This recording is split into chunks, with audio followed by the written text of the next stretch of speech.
close to 20 minutes of the manifestation which we had. But yes, so continuously sitting and chanting the Mahavakya, allowing Swamiji to flow through us so that we manifest.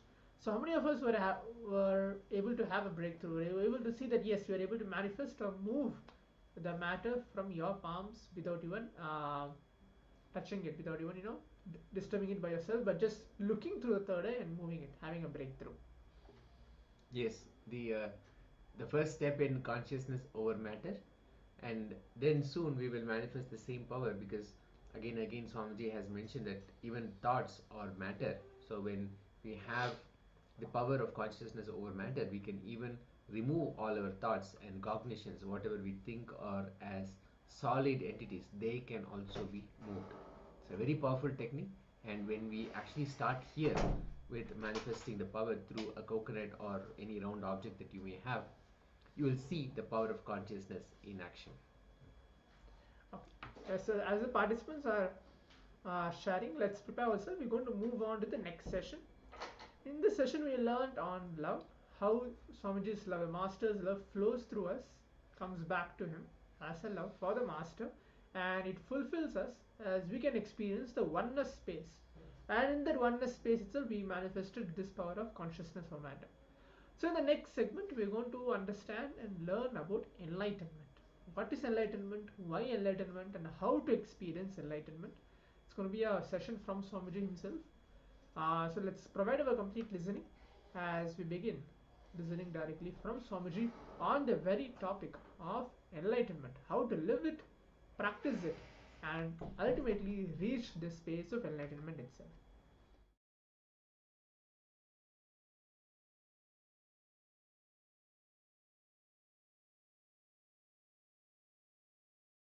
Enlightenment is ultimate but not final.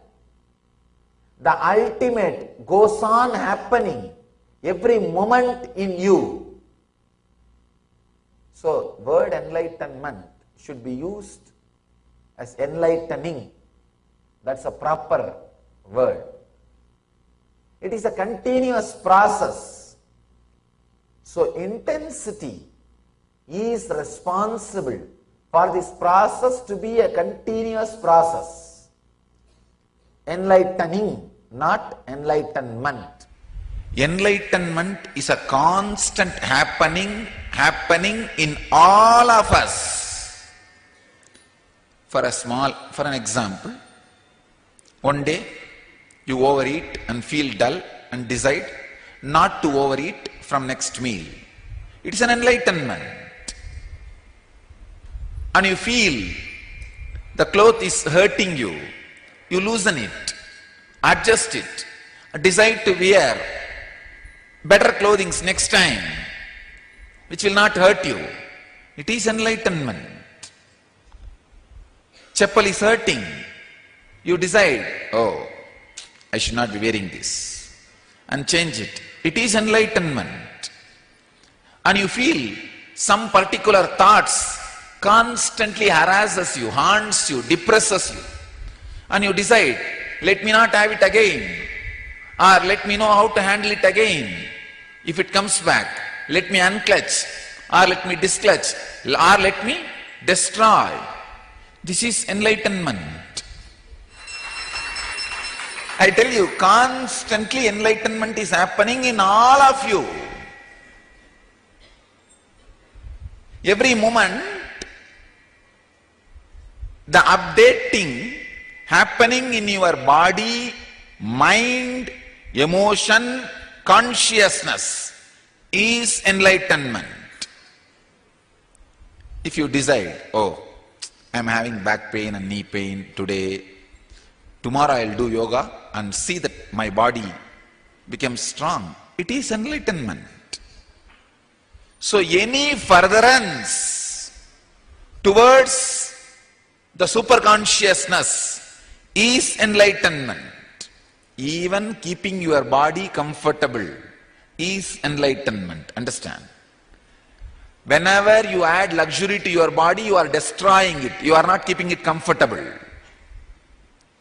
If your clothes are hurting and you are deciding to wear better clothes which does not hurt, is enlightenment, means keeping it comfortable. But when you add luxury, you add some things which will not keep your body and mind comfortable or happy forever. That is luxury. That is not enlightenment. Understand?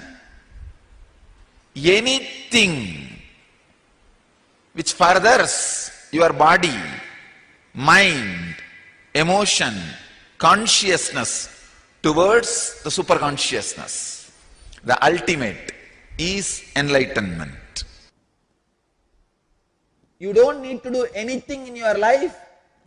If you want enlightenment, health, $1 billion, not million, billion, $1 billion, and beautiful relationships, everything, all the auspicious things you aspire, all the auspicious things you think you need in your life, I give you. See, please understand, when I say something, I will be really, really practical. I honestly tell you, the day I decided I will not grieve, that's it. All these things started gathering around me. Whether it is a good physical health, or mental health, or joy, or emotional health, beautiful ambience to live, or the wealth, everything simply started gathering around me. If you get into a coal mine, or the place where they keep the charcoal bags, if you go in and come out, naturally the black dust will be on your body. Same way, just decide this one truth: I will not suffer. That's all. Enlightenment will sit on you like a dust. Any truth makes you understand the value of life, expands your consciousness, and it is a direct method for enlightenment. Even a simple thing, if walking 10 steps is going to make you breathe more easily, understand it is method for enlightenment. If bending your body is going to make you live pain-free, more comfortably within your body, understand it is a method for enlightenment.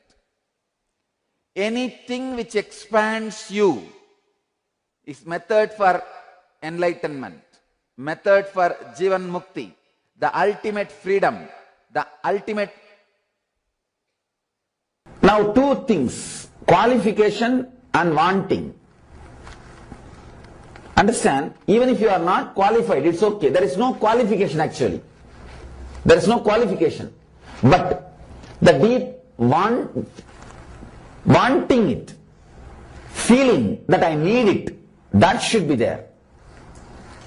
There is no need for any qualification.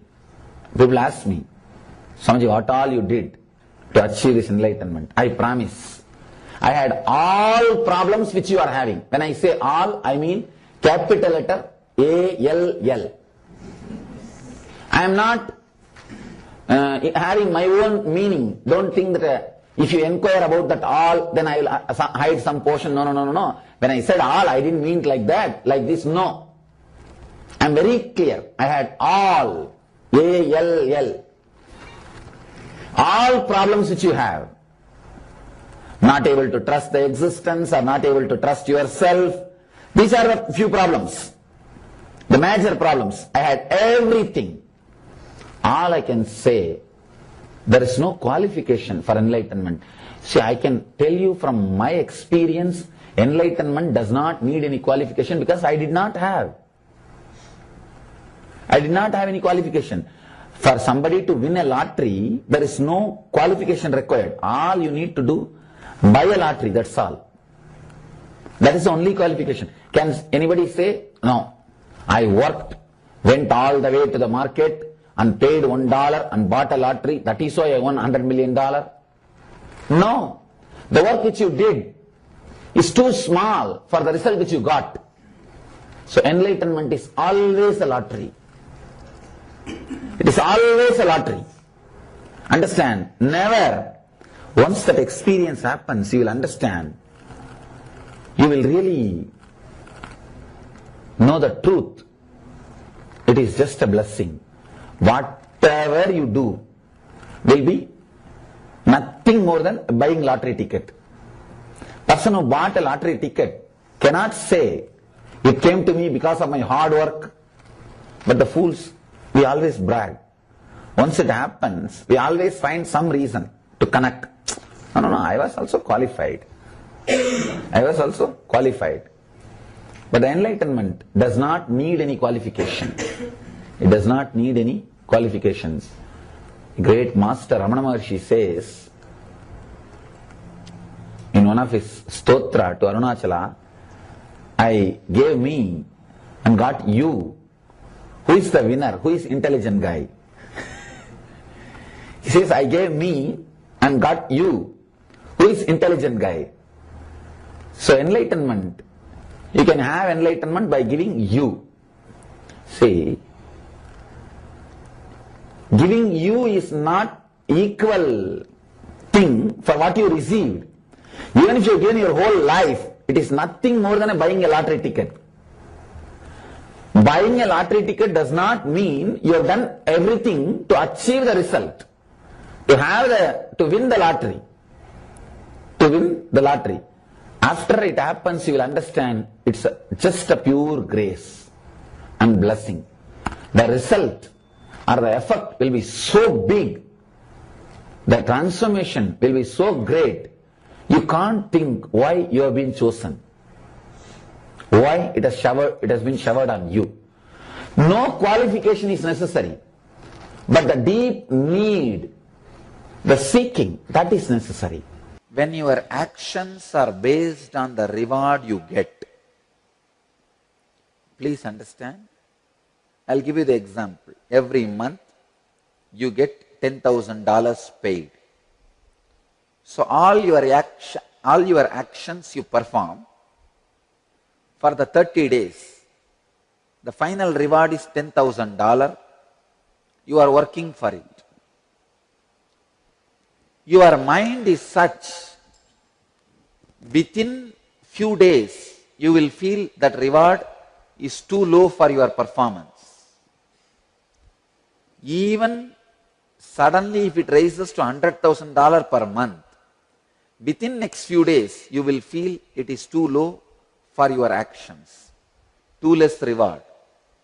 Mind by its nature constantly makes you feel all the reward you get is too less. Even if you get this whole world, you will feel it is too less for your very existence. You don't need to do anything. Just because you are here, you are breathing, you feel the whole world is supposed to be at your feet. That is the way mind works. It is so unfortunate. The next step is the most unfortunate thing. When you feel, feeling any reward you get is less than your performance. You are getting less than what you are offering to society. That is the first problem, disturbance. The second thing, immediately what happens?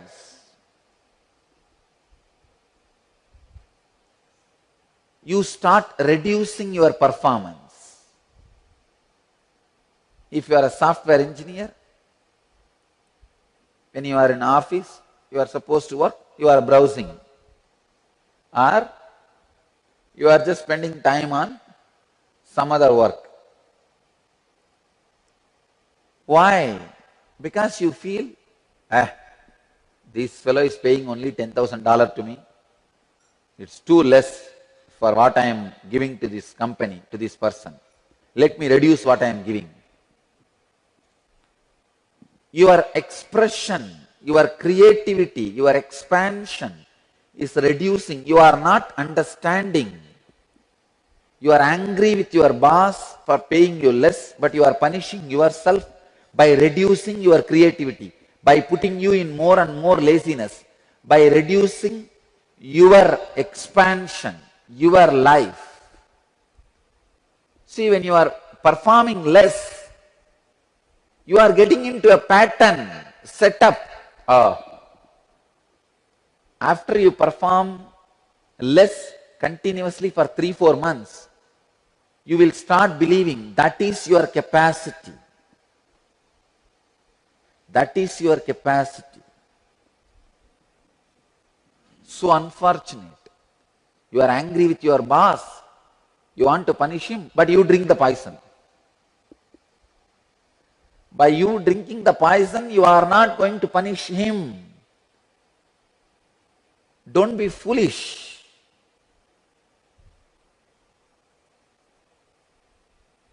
It is so unfortunate when people start disturbing, destroying their own creativity, productivity.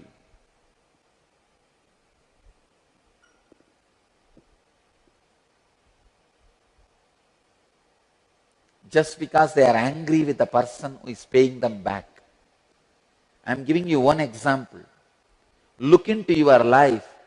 Everything moves just with this concept of return. It is so unfortunate because you feel that the person who is paying you back needs to be punished. You reduce your creativity, which is, end of the day, punishment for yourself. I am giving one example of the boss. I can give you the other example in an expanded way. Slowly you become angry with the whole life. You feel your wife is not giving you the love back which you are giving. To your children, the love you are offering, they are not giving back. Whatever you are offering to your friend, you feel he is not responding back. Whatever you are giving to society, you feel society is not giving you back. Understand? When you are angry with the friends, angry with family, angry with your society, you stop radiating love.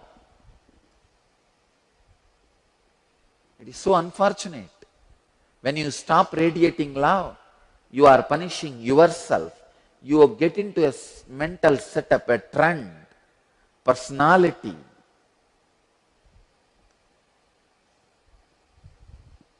I tell you, 2 months, if all your actions are based on calculation, 3rd month you will believe that much only is your capacity.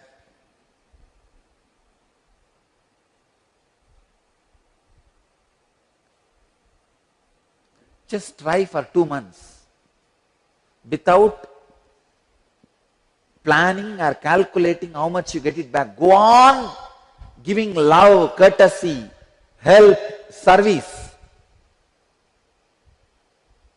Decide. Please understand, 100% of you are in a frozen prison of this calculation of giving and taking. Functioning based on this calculation of what I receive. I'll call that mental setup as the prison. This functioning is called prison. I tell you, break this prison, you will feel real freedom. 48 days. You go on giving whatever you can without bothering about whether the other person is reciprocating or not. Without expecting reciprocation from the opposite side. Your time, your energy, your understanding, your love, your help, whatever you can give. whatever way you can radiate your creativity. Understand? I am not saying only in voluntary service. I am saying even in your regular job. Whether your job in which you are getting money as paid, money as a salary, or some smile, support, that as a reward, whatever it may be. Whole day, whether you are doing your paid job for which you are paid, or you are doing some voluntary service, or you are giving your love to the family, in every moment, decide for 2 months, I will go to my extreme. For 48 days, I will go to my extreme without bothering about how the other person is responding or reciprocating. In these 48 days, you will be at least 3 times more energetic, alive, intelligent than you are now. I can give you how to become 3 times better than you. Because you are caught with this one mental setup. See, this is what the first thing you learn in your life. How much you are given back, only give that much. It's a huge unconscious net where all the fishes which are souls are caught.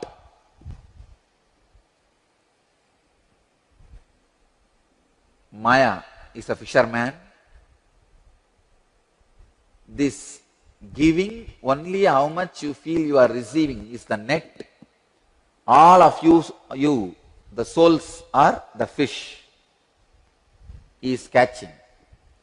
If you get caught in the net, you are bound.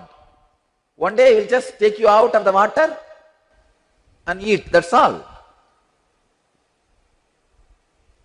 Break from this one net.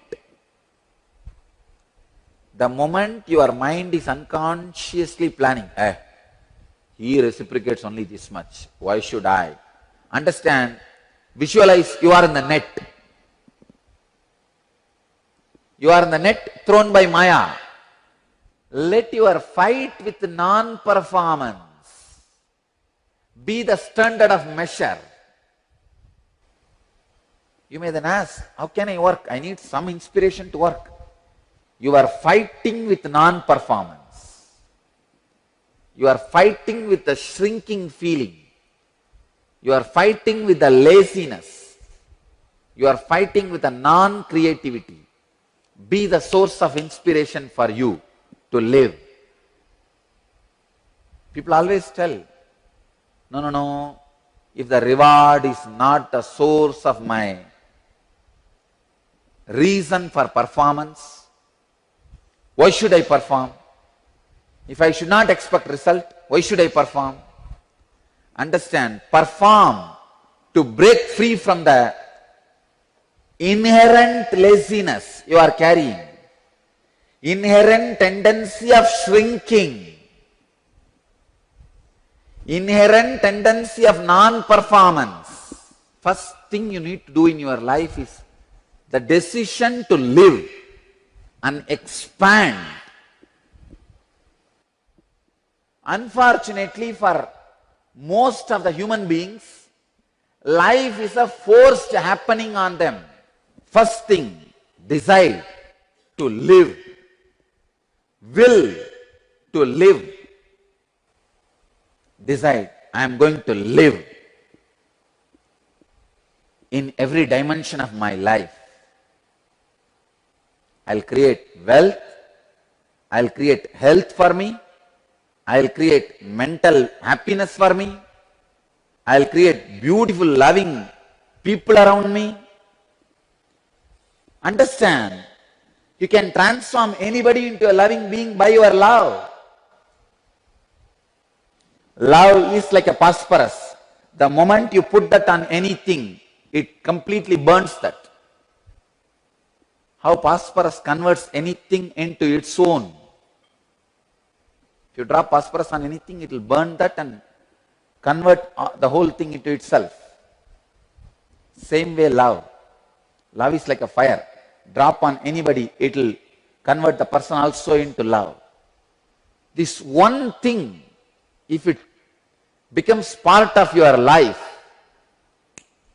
you are liberated. Whether you do pranayama, whether you do yoga, whether you share your time with some people, whether you work in the office, whether you work out in the gym, or you share your love with your family, in every situation you are stopped, you are binding yourself, you are controlling yourself, you are lowering yourself just with the one idea. Am I getting back? Am I getting back? Am I getting back? If you are working out 2 days, you see, wow, if the muscle is not happening, oh, then I am not getting back. Let me reduce. Constantly, in every step, you lower yourself, you bind yourself. Whether it is your job, or it is your sadhana, or it is your love, whether it is in the line of physical health, or mental health, or relationship, or creating wealth, or your fulfillment, in every line, you stop with this one wrong mental setup. Stopping because you feel you are not getting enough reward. Anything you get, you are going to feel you are not getting enough. Break from this one mental setup. I tell you, you will explode into enlightenment. Anything, if you focus intensely, suddenly you will have the expanded vision.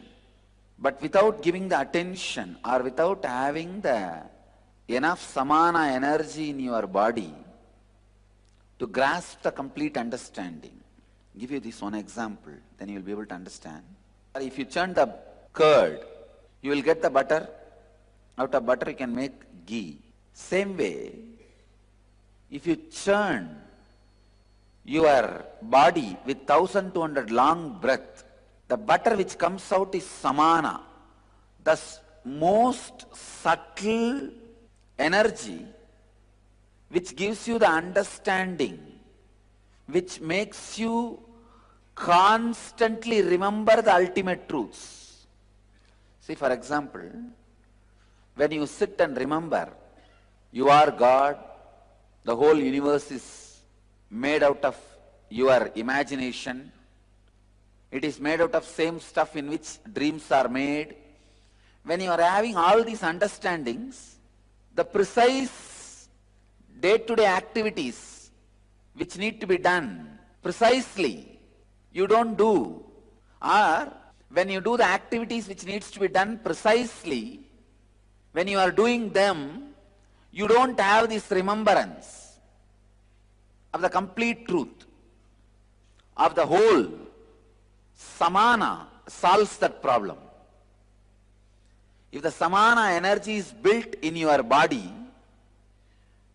one side you will be able to do the precise work like a thinking and writing, calculating, doing mathematics.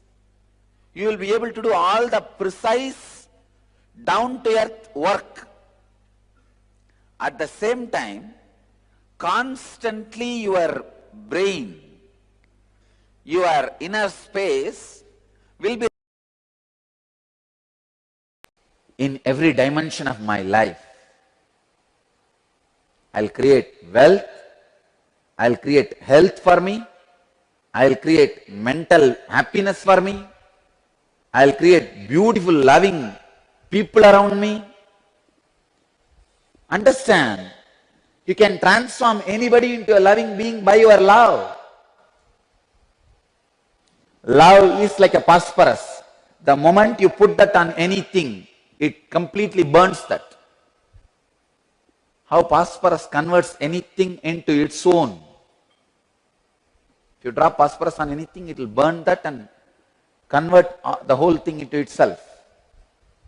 Same way love. Love is like a fire. Drop on anybody, it will convert the person also into love. This one thing, if it becomes part of your life, you are liberated. Whether you do pranayama, whether you do yoga, whether you share your time with some people, whether you work in the office, whether you work out in the gym, or you share your love with your family, in every situation you are stopped, you are binding yourself, you are controlling yourself, you are lowering yourself just with the one idea. Am I getting back? Am I getting back? Am I getting back? If you are working out 2 days, you see, wow, if the muscle is not happening, oh, then I am not getting back. Let me reduce.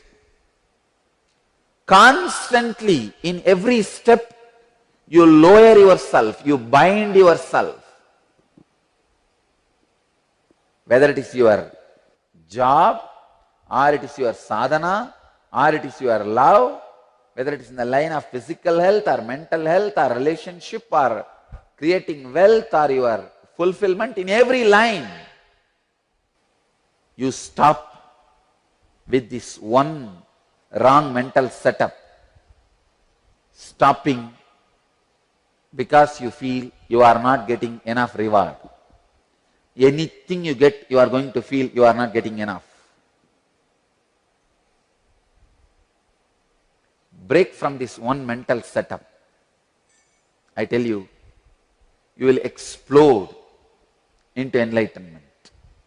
Anything, if you focus intensely, suddenly you will have the expanded vision. But without giving the attention, or without having the enough samana energy in your body to grasp the complete understanding. I'll give you this one example, then you will be able to understand. If you churn the curd, you will get the butter. Out of butter you can make ghee.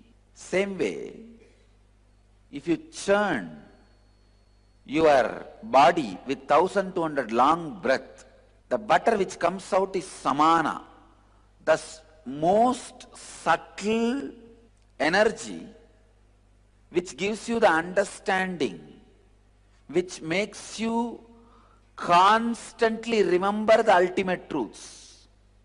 See, for example, when you sit and remember, you are God, the whole universe is made out of your imagination, it is made out of same stuff in which dreams are made.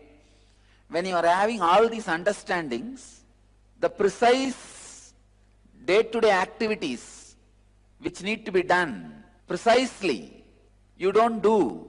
Or when you do the activities which needs to be done precisely, when you are doing them, you don't have this remembrance of the complete truth, of the whole. Samana solves that problem. If the samana energy is built in your body, one side you will be able to do the precise work like a thinking and writing, calculating, doing mathematics. You will be able to do all the precise down-to-earth work. At the same time, constantly your brain, your inner space will be remembering, will be residing into that beautiful cosmic truths. So even while you take the minutest decision of your life, like you are measuring the land and marking for some building, when you are doing that job, you neither remember you are the whole world, nor have the sense or the intelligence to remember. This is one of the biggest problem all the seekers in all traditions face. If anybody finds the medicine for HIV, Nobel Prize is waiting for him, because That's one of the biggest problem humanity is facing. Same way, if anybody finds solution for this problem, during the minutest works, unable to remember the ultimate existence or the truth, is the HIV seeker's mind is suffering. If somebody can find solution for this problem, he will be respected as the ultimate incarnation, avatari, in the history of spiritual seekers and spirituality. Understand? Here is the solution.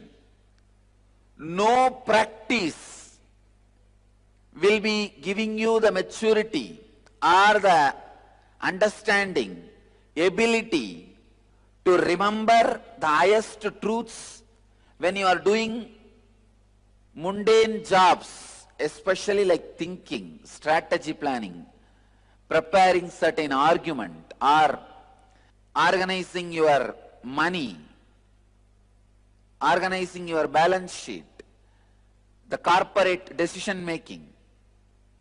During all those moments, forgetting the ultimate, that was one of the biggest problems. This is the source of all other problems. See, just like HIV is not an independently a disease. That creates a situation where all other diseases can happen. Same way, non-remembrance of the ultimate during your day-to-day activity is the HIV.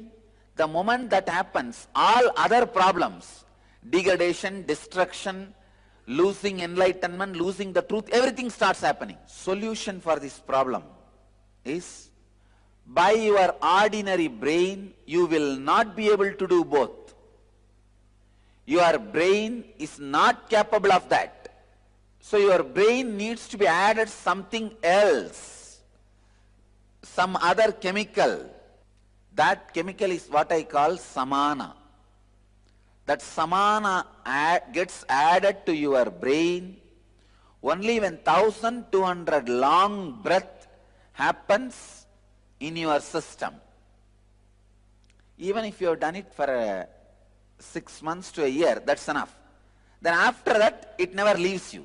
See, this 1200 long breath creates the samana energy in you.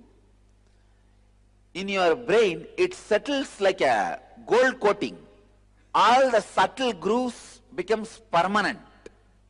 6 months to 1 year. If the 1200 long breath happens, that's enough. Your system will develop the capacity, ability to remember the highest truths of your life, even while taking minutest, smallest decisions. Ramakrishna says very beautifully, how many work you may do, your inner space has to be constantly in that restful awareness. Of course, all masters say that. But this is one of the eternal problem, still unsolved in a practical way. Here is the solution. Even if you take 6 months of your life, nothing wrong. It's worth 1200 long breath per day. It can be happen by running or jogging or weightlifting. There's one more important method through which your breath can become long breath. When you do the same actions with responsibility. See, for example, you are cooking in our kitchen every day and feeding people. The same job, if you connect yourself with the whole picture, why am I cooking and feeding? People who come here are either seekers or meditators or serving the society. So I am serving them. When you take that larger responsibility, the same work you do as your own personally, with a personal feeling connection, as your own, it is your personal responsibility. Whenever you take the responsibility, the same action makes your breath long breath. In your breathing, the samana intake will only be 10%. When the same action, you do it with maturity, Suddenly, the samana intake through your breath becomes 90%. Responsibility also can make your breath, the samana intake, drastically increase like 90%, and that also will make the long breath. So when you are responsibly working, even doing accounts or any work, those moments, how many breaths happen in you, that also will come under 1200 long breath. If you understand the whole vision, if you are working in a company, if you understand the vision of the company, and you are fitting with it, with the whole wheel, that chakra, that circuit, that loop, you are completing the loop with your whole responsibility. You feel responsible for the whole loop. Suddenly, the samana intake increases, the breath becomes long. If 1200 long breath does not happen in you, you will only become tired by remembering the higher ideas or trying to cope up with the pressure of the higher ideas in the real life. With 1200 long breath, the layer of lubrication is created on your brain, where all the subtle truths are constantly remembered by itself without you forcing yourself, and those subtle grooves are permanently locked by the gold coating. The subtle truths, higher truths create certain grooves in your brain. If the 1200 long breath happens, one, that samana makes the possibility for more subtle grooves to happen in your brain, means more subtle understandings constantly remembered by you. That's first. Second, the grooves which are created, those subtle grooves are permanently sealed, so that even during death you don't forget the higher truths. This 1200 long breath is almost equivalent to your day-to-day meal. How you can't miss eating and how you don't miss eating, the 1200 long breath should not be missed. See, just like food creates little energy for your body to run, same way 1200 long breath creates the samana in your brain, which acts as a lubrication and takes care all your major decisions, and your life is done with higher intelligence. See, when you act with higher intelligence, what happens, the tension disappears in your day-to-day life. You don't feel suffocated or suffering. Life flows like a smooth understanding. Wow, what a free, beautiful flow. And everything you touch feels your sweetness. Your internal space is injected, infused in every object you touch. But I wanted all of you to understand this truth. Anything you touch, you infuse your inner space into it. The quality of your inner space is infused into it. You need to understand the problem is not mental, it is chemical. If you are trying with a mental technique, you are going to be again and again failure. Just like without sufficient protein, even if you do any number of weightlifting, working out, your muscles won't get built. See, for muscles to get built, just weightlifting is not enough. You need to supply enough protein. The natural protein, like vegetables or the protein-based fruits, vegetables and all those things. Only when you give that food, the muscles get built. Same way, only when you do the 1200 long breath, this God consciousness gets built. The higher consciousness gets built in your system. Otherwise, you are like a person who is working out continuously, but eating only little wheat and little rice. Nothing else. Maybe whatever muscles you have will become tight, but you are not going to build muscles. Because to build muscles, the protein need to be supplied. Protein supply is necessary. Same way, this 1200 long breath is the protein for your spiritual muscles. You need to have highest samana with spiritual intelligence. The samana energy is not sufficient enough. Only that you lack. Add that part, the samana component. The spiritual intelligence which you receive will become permanent. It will stay in your system eternally.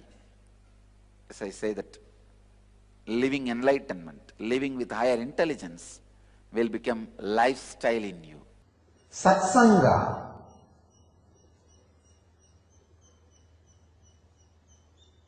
directly leads to Jivan Mukti, a straight method to Jivan Mukti. If I have to define Satsanga,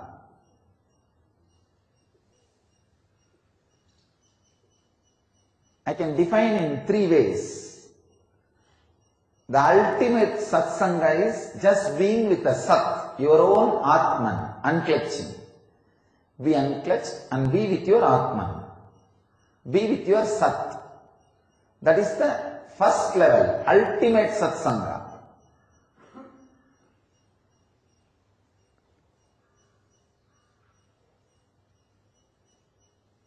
Whenever you are not able to do that, whenever you are not able to be in that space, then the second level Satsanga is be with the words of a person who constantly drives you towards the Sat, who is constantly reminding you to be unclutched. Please understand. Read the books which tells you not to waste your time in just reading the books. Listen to the words of a person who constantly reminds you not to just waste time in listening to the words. The first level of Satsanga is being with your own self, Sat, by unclutching. The second level is being with the words, being with a being who constantly asks you to be in being. Being with the words of a person who constantly tells you to go beyond words. Being with the being who reminds you to be in your being. Means Master's presence. The first level Satsanga is to be unclutched and be with yourself. Whenever you can't, the second level Satsanga is be always, whatever possible way, whether it is his physical presence or listening to his words, or meditating, remembering his leelas, or just internalizing his words through books. All this can come put together as Satsanga with Master, who constantly puts you in the ultimate Satsanga. Please understand. The first level of Satsanga is being with yourself, being unclutched. The second level of Satsanga is being with the being who constantly reminds you to be in being. Master teaches you through all these three, through his teachings, first level, through the initiation, second level, through constant remembrance of you, wherever you are, he hatches you into a new being. He makes you into very his self. First the words, teachings, then the touch, sparsha, initiation, then wherever you are, because constantly you are connected to him, how you remember him, he goes on remembering you. I can see very clearly. Millions of people are living inside this body. Whoever is remembering, they are all living inside this body. Each cell is responding independently to all the people who are remembering this body. That is why the enlightened beings, the incarnations, will be available in the form of Divya Sarira even after they leave the body. When they give initiation to a disciple, they take a vow. Till you become enlightened, I will be available to you even if I leave the body. That is why when the masters leave the body, their Divya Sarira will be available in Aksharadama, means the imperishable space. Aksharadama is the gateway of Kshara and Akshara, perishable and non-perishable. It is the gateway of form and formlessness. It is the gateway of ice and water. Water is formless, ice is form. So where both of them are touching, that is the space called Aksharadama. We call it Shambhala. All enlightened beings, all incarnations, till all their disciples achieve enlightenment, reside in Aksharadama, in the form of Divya Sarira. Their Divya Sarira is available. Please understand. That is why, if you are initiated by an enlightened Sadguru or incarnation, you don't need another one master. Just connecting with that master is enough. Maybe sometime that master himself will guide you to a living master if required. If he guides, catch the living master. If you don't get guidance from him, don't worry, he himself will take care. Just retain the strong vidarka with him, that's all.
Now let us internalize the powers, the cosmic truths that were revealed by the Supreme Pontiff of Hinduism.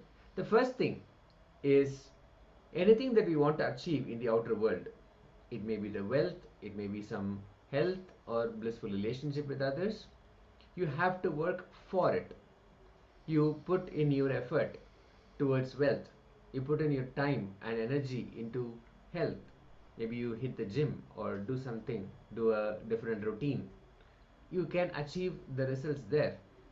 But if you want to achieve something in the inner world, you have to work from it. For example, if you want the experience of bhakti, you actually have to start from the bhakti advaita, the bhakti space. Work from the space of advaita. Drive yourself from the space of advaita. Then the self drive will start happening from the self itself. That's where the inner world realities are created for us. The inner world realities, as in if you want to create bhakti, devotion, you want to have that beautiful, blissful connection with the divine, you start working from it, from that Advaitic space. You may have seen that whenever we start our puja rituals, the rituals that we offer to the cosmic presence, various offerings, we start, at least one of the declarations that we do is, even when I pray, I am Him. Which means we start from the space of Advaita. We declare Advaita first, I am Him, and then from that space we start offering any offering that we make, any ritual, anything that we offer. So anything that you want to achieve, devotion or expansion or the leadership qualities that we are manifesting, creating within ourselves in our inner space, it starts from that space of Advaita. Now let's enter into the first step of the internalization exercise. For us to contemplate that, identify and write down all incompletions you have with any one team member. We are, maybe if you are working in the office, or we are part of the, if you're going to the school, you are part of a team, right? Or for sure we are part of some or other team in our life. But identify and write the incompletions with any one team member. We have 4 different steps, but we'll start off with the first step right now. So make sure the participants have book and pen and come and be seated, as we'll begin with the first step of the internalization exercise. Yes, let's identify and write all the incompletions. We have identified just that one team member and write down all the incompletions with that member.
Now we'll be moving on to the next step.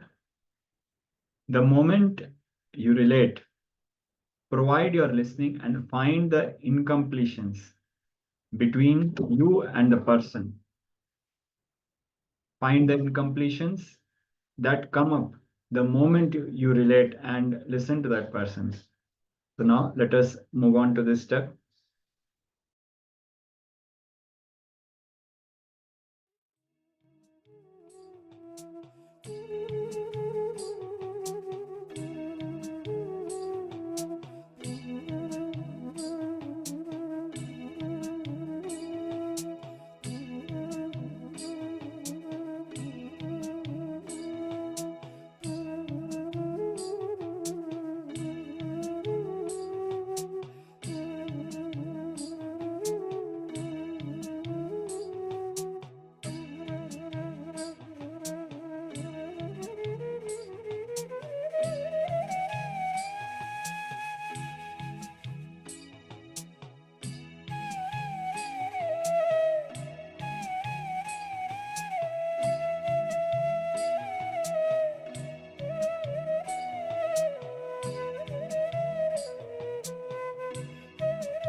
So now we'll be moving ahead.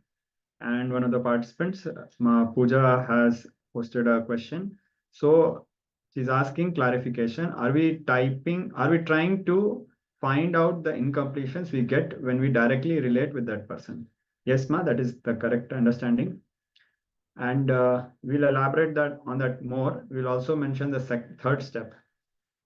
So now we identified the person with whom we are doing this completion process. And when we think about that person, many incompletions come up. We identified that. Now, for each incompletion you noted, look into your whole life and scan if you experience similar kind of incompletion at any kind of situation. And understand the other person is not responsible for the incompletion you are holding. So let us take an example.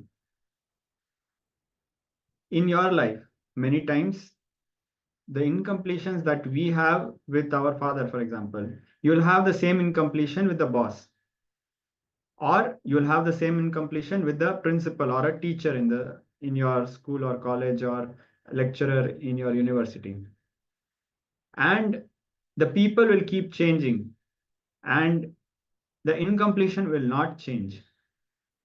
The problem that you are having will not change. For example, if you feel that there are people who are constantly nagging you that you're not on time, you will be seeing that as if there is a certain category of people who are always having this problem, or you will be feeling like life is doing this to you. So identify the incompletions you're having with your team lead and look in and scan your whole life. Do you experience a similar kind of incompletion in any other situation? And understand that the person is not responsible for the incompletion you are holding. So now we are projecting this third step. And also, if any of our participants have any questions, please do let us know. Put your questions in the chat so we can clarify.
Now, for a few minutes, contemplate somebody did something, and with somebody else, you're shouting or keeping distance, starting with antagonism or hostility, seeing the other person as if against you.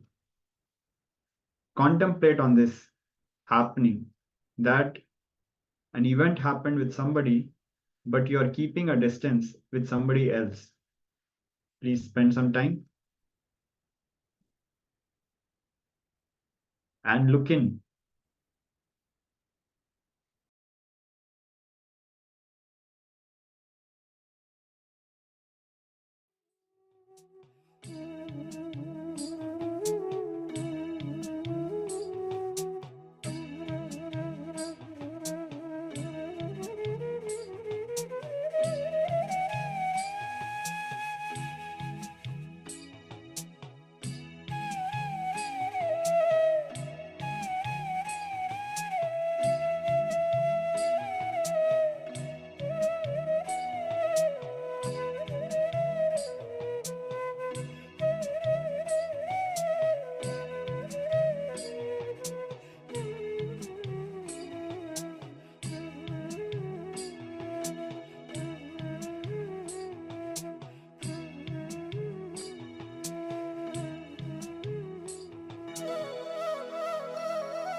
So now let us please settle down from this previous exercise.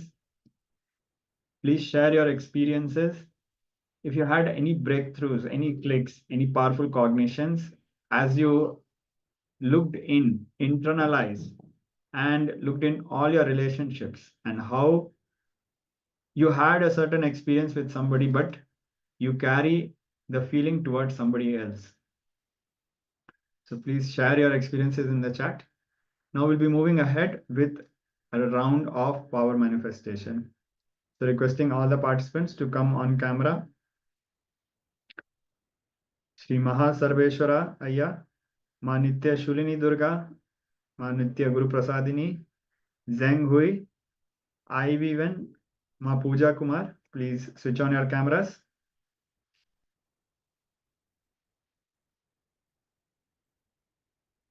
So in this round of power manifestation, we'll be projecting a certain length dimension question, means a logical question.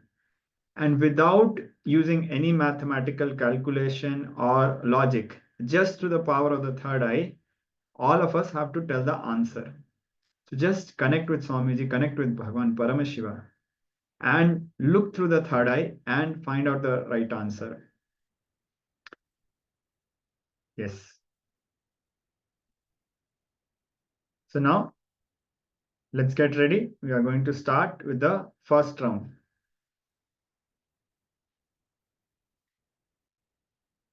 So there's a series and you have to tell what comes next. 2, 10, 12, 60, 62, 310. So what comes next? All of us will be getting 1 minute. It is going to be a rapid series so that your logic doesn't kick in. So please look through your third eye, chant the Mahavakya, Om Nityananda Paramashivoham. Remember Swamiji in your third eye and look and see the answer through the third eye. And please share the answer.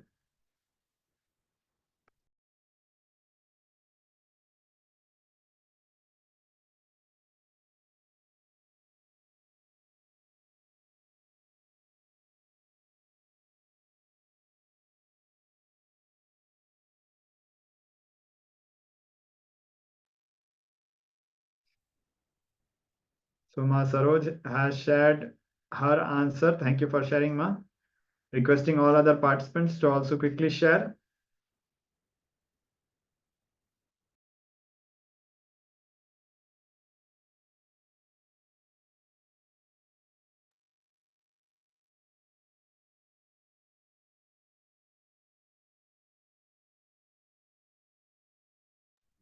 Thank you, Ma Pooja, for sharing. Ma Pooja has also shared her answer. So now we'll be projecting the correct answer. And we'll be also moving on to the next step. So the correct answer is 312. A round of applause for Ma Saroj Aplish. Yes. So now let's move on to the next round. What is the biggest ocean on planet Earth? What is the biggest ocean on planet Earth? This one is a very easy one. So let us quickly, as many of us might be knowing the answer already.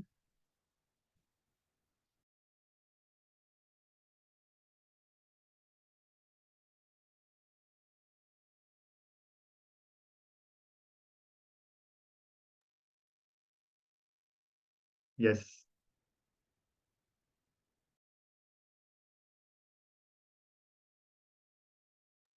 So now we'll be moving ahead with the answer.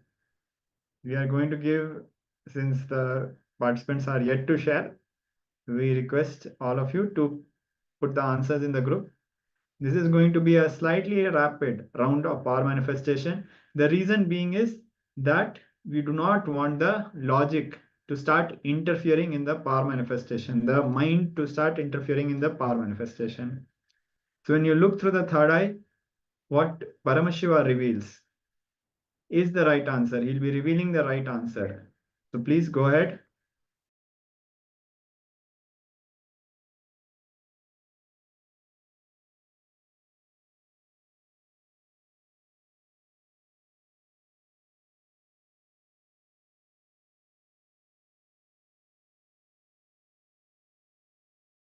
Yes, so Ma Saroj Oplish has shared what she feels, what she saw as the correct answer. Now we'll be projecting the answer and we'll be also moving to the next question.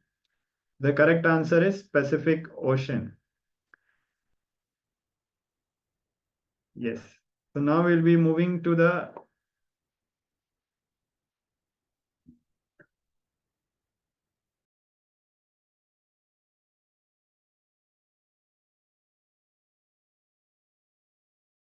So now we'll be projecting one last question. Yes, so Masaroj Oplish is sharing, I saw Pacific first, but I thought it was wrong, so dismissed it.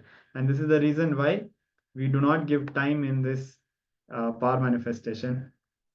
So now we'll be going with the last round of this power manifestation. So again, this is a series 121, 144, 169, and 196. What comes next in this series?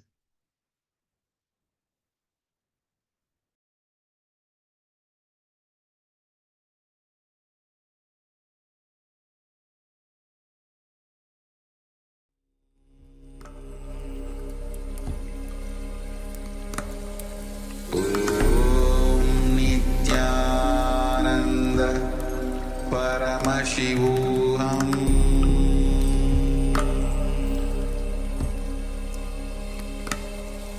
ॐ नित्यानन्द परमशिवोऽहम्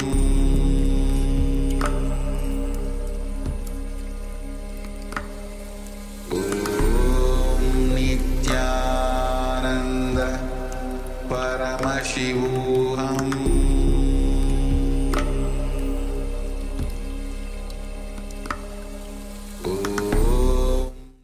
Yes, so now we'll be sharing the answers.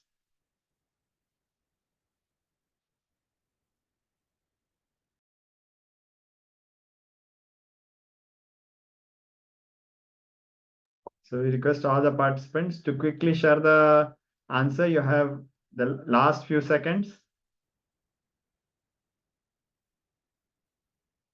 So do not think much. Whatever is revealed by Paramashiva, please share the answers.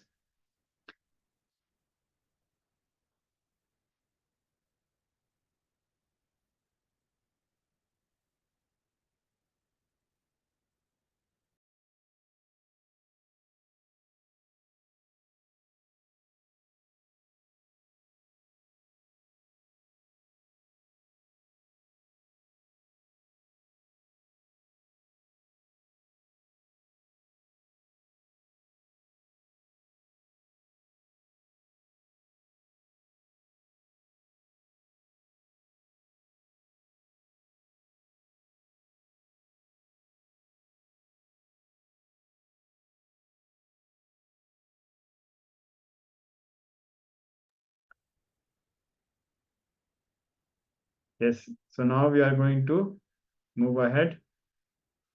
A last chance for all the participants.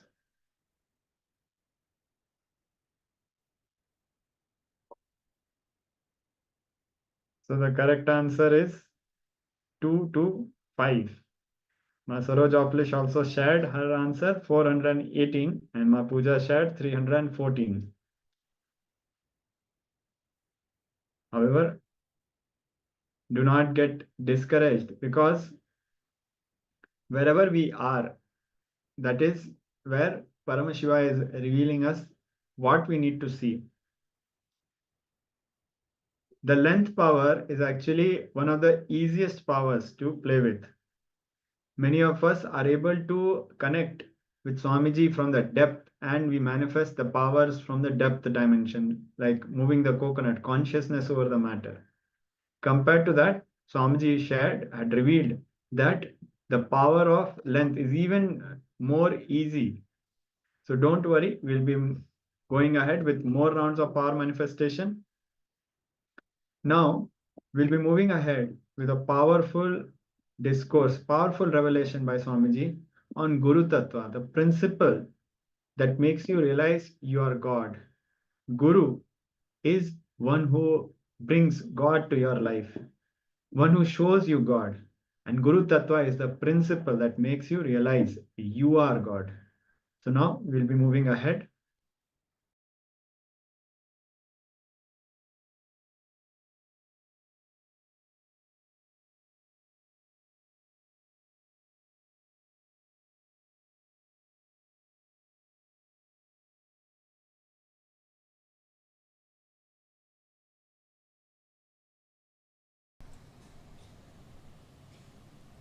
The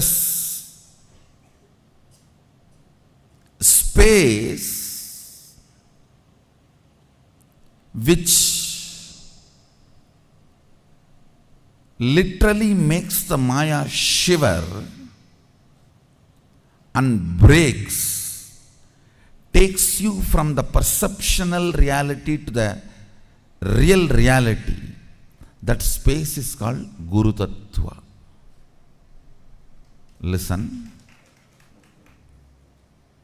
Listen intensely.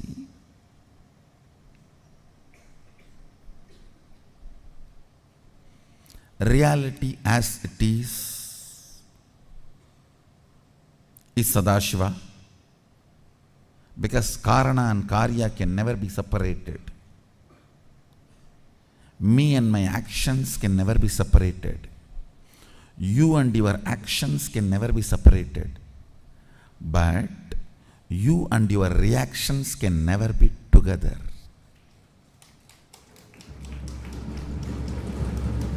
You and your actions can never be separated. You and your reactions can never be together.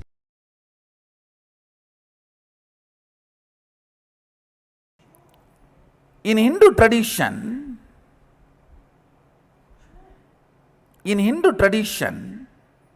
Guru Tattva is worshipped, not the individual.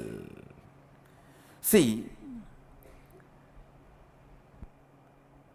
anybody who has achieved that space, who opened up to that space of Guru Tattva is worshipped. You should know, very beautiful sloka from Agama. Once Devi and Mahadeva, Sadashiva and Adishakti, they both were sitting in Kailash. Suddenly Sadashiva bows down with folded hands with a tremendous respect. Devi asks, "You are the Brahmanda, you are the Bhuvananda, you are the Nayaka, Lord of the universe. To whom are you bowing down?" Sadashiva says, "I am bowing down to Guru Tattva, on which I am constantly meditating. I reside.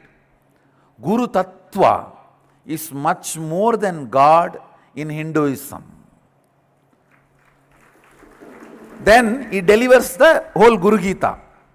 The whole Guru Gita is delivered to him, delivered to Devi by Sadashiva with this start. This is the way he starts. Devi asks the question, "To whom are you bowing down? You are the Lord of the universe." Then he explains about the Guru Tattva and Guru Gita. There he very clearly explains. I think it is around 500 slokas. I'll give you just 3 points. 1, the individual person is not worshipped. I am only the shell for that Guru Tattva. The principle is worshipped. That is why this throne. That's why these jewels. All these are for this principle, for the responsibility I am doing. If you see me in the courtyard, actually the moment I finish the session and go out, first thing I'll do, I'll remove all this and throw it away. It's not that I want all this and wearing. These are all the respect, reverence given to this Tattva, given to this principle, Guru Tattva. And Sadashiva says one more thing. Devi asks, "If I see Guru and God both at a time, to whom should I bow down first?" He says, "Guru." Because even if the God leaves, Guru will bring the God back to you. And when you are bowing down to Guru, even if the God leaves, Guru will bring the God back to you. But even God cannot bring Guru back to you. Understand? Even God cannot bring Guru back to you. Guru Tattva is worshipped.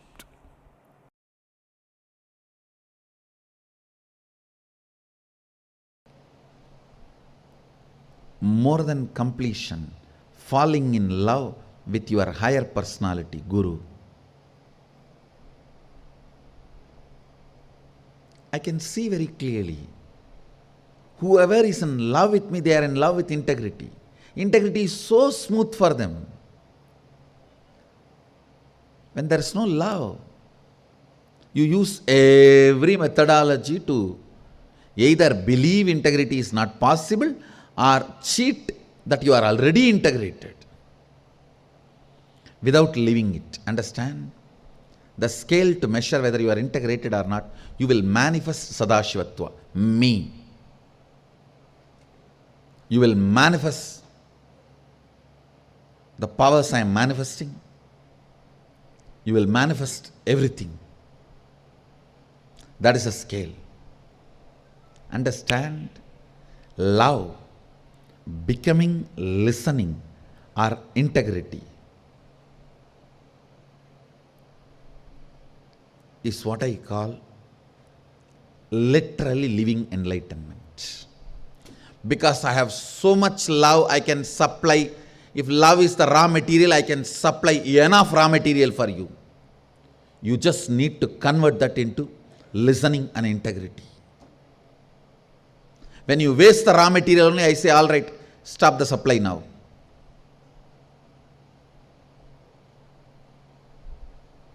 If you convert my love into listening and integrity, I'll give you unending supply because I'm ocean.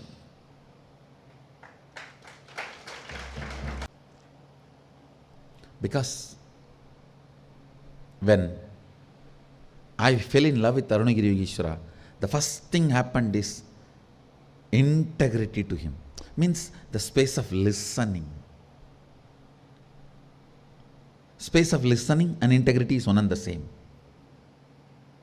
I decided to listen to him with my whole being. I decided to be integrated to him with my whole being.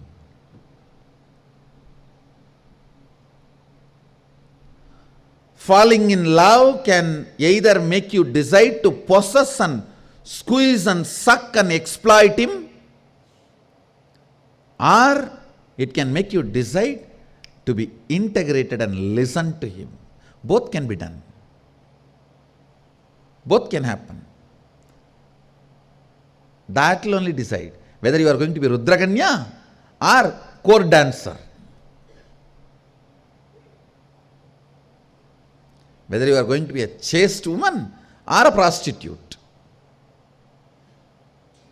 Chaste woman, when she falls in love, decides to be listening and integrated. A prostitute only plans to exploit, suck and possess and fleece. Whether it's money or power or whatever.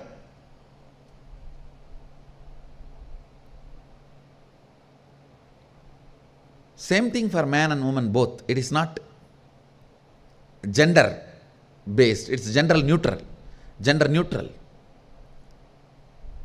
A real disciple, man, when he falls in love, he decides to listen and integrate it. Or he plans cunningly how to keep everything under the control and have my share of power, everything in my hand.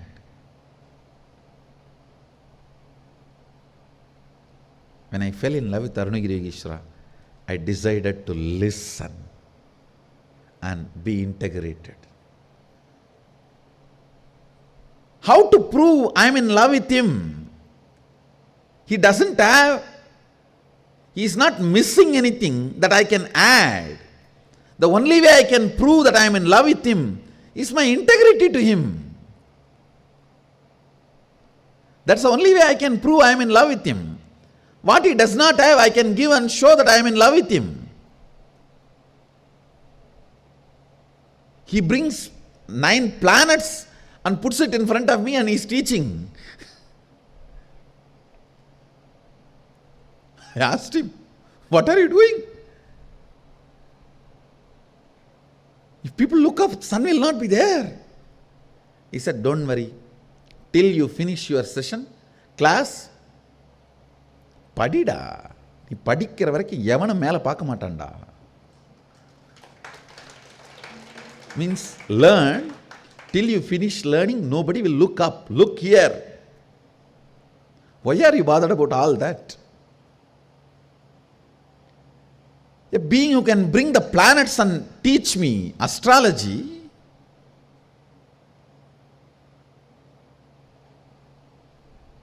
what can I give him?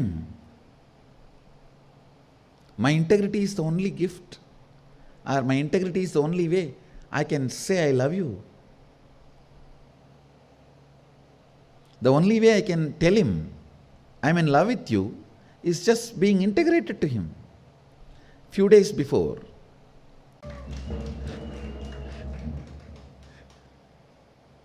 when you fall in love,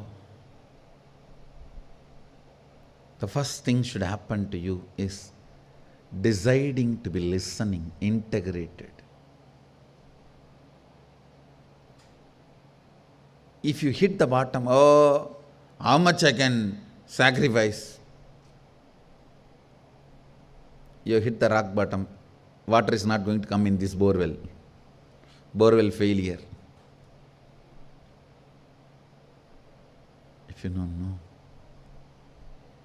integrity is the only way I can tell him I am in love with him. Then you are Ganga. You are Ganga. You are Ganga.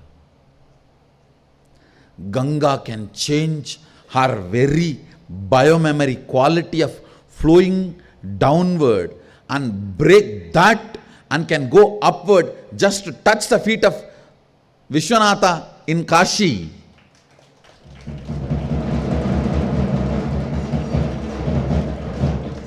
Taking Uttaravagini means taking a turn towards north.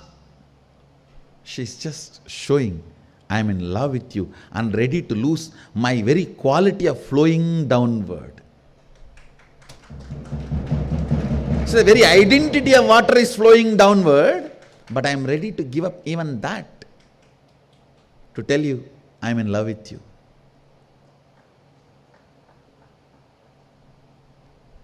That is the integrity.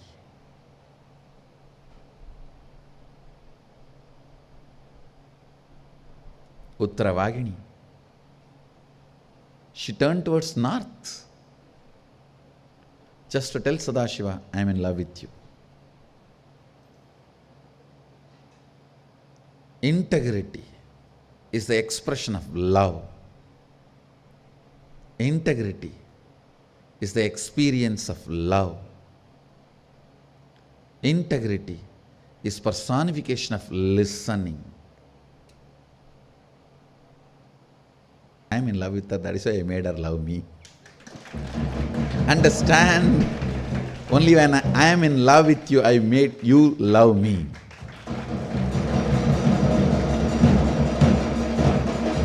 The biggest gift you can receive from the Master is Guru Bhakti.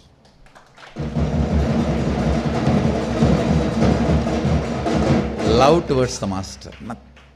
Everything else can just follow you. If you just pick up that one gift, Guru Bhakti. Same way, when I know the love is coming out as integrity, I will only empower the supply chain with more and more love, with more and more joy. Because I know now, it's only becoming integrity, it's only becoming listening, it's only becoming enlightenment. Come on, give more, supply more. Sanctioned, approved. If it comes out as arrogance, possessiveness, abusing, becoming power center, all that stupidity, then all right, why to destroy that fellow? Stop the supply chain, divert it. This is the secret of my love. Use it for listening and integrity, you will be showered. Abuse it for anything. Not only the supply chain will be stopped, whatever was given also will be taken away. So even the past will become a faded memory. It will no more be part of your cognition. It will be remote memory. After all, past, present, future is in my hand.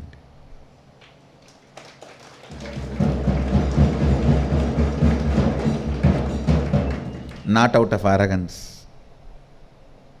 I am neither arrogant nor humble. I am straight.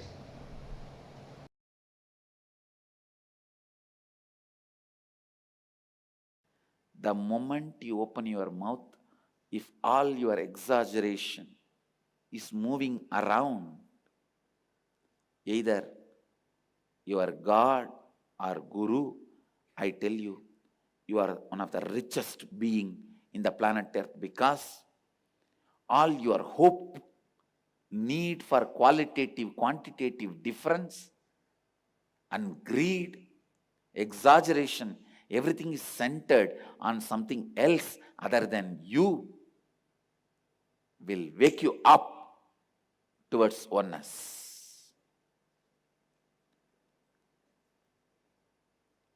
Antidote for delusion is devotion. Antidote for Maya is Leela.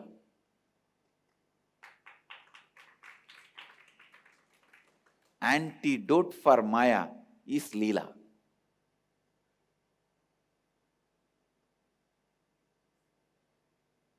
Understand? Exaggeration is inevitable.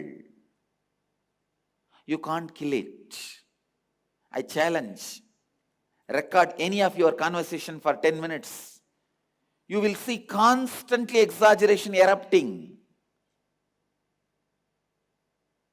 Even in negative way, if you hate somebody, you will exaggerate negatively about that person.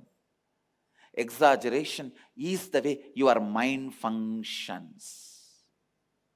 So till it dies, let your exaggerations be centered on your God or Guru, your Ishta. Your Ishta. If it is centered on God, you will experience Him in deities. If it is centered on Guru, you will experience it living.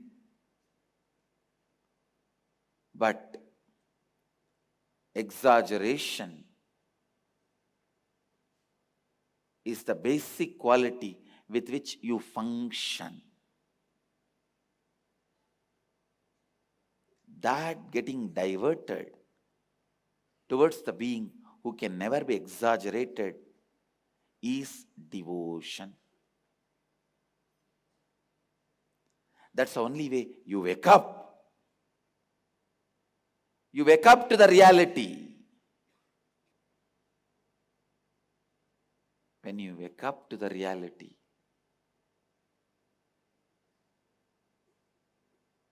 I asked Arunagiri Ishvara only this boon: forever give me the joy and juiciness of always putting, surrendering, dumping my need to exaggerate on you. Let it be always on you if there is a need. Before enlightenment, there will be need. Once the enlightenment happens, then there is no need to exaggerate, because you know nothing can be exaggerated. Anything you tell about Him is Him. It's only less than Him, not exaggeration. Only you will be crying, oh, words cannot be sufficient. Words are not enough to describe Him.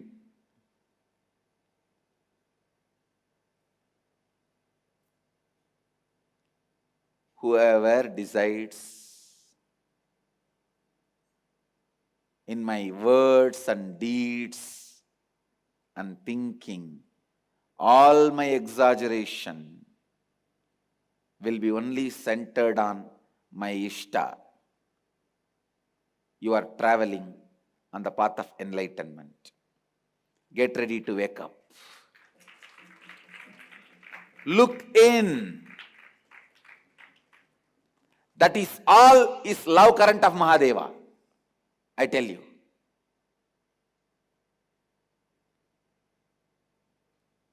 That is all is love current of Mahadeva.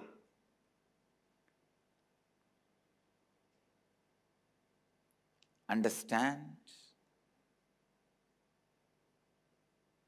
Today's subject for Vakyartha Sadas is how all of us have this exaggeration pattern and keep it centered on us, and how we can shift it to God or Guru. Guru is nothing but the expression of God demanding you to shift that hope for exaggeration on divine. Guru is nothing but the statement given to you by God. Hey, shift. Guru is statement of God. God is state of Guru.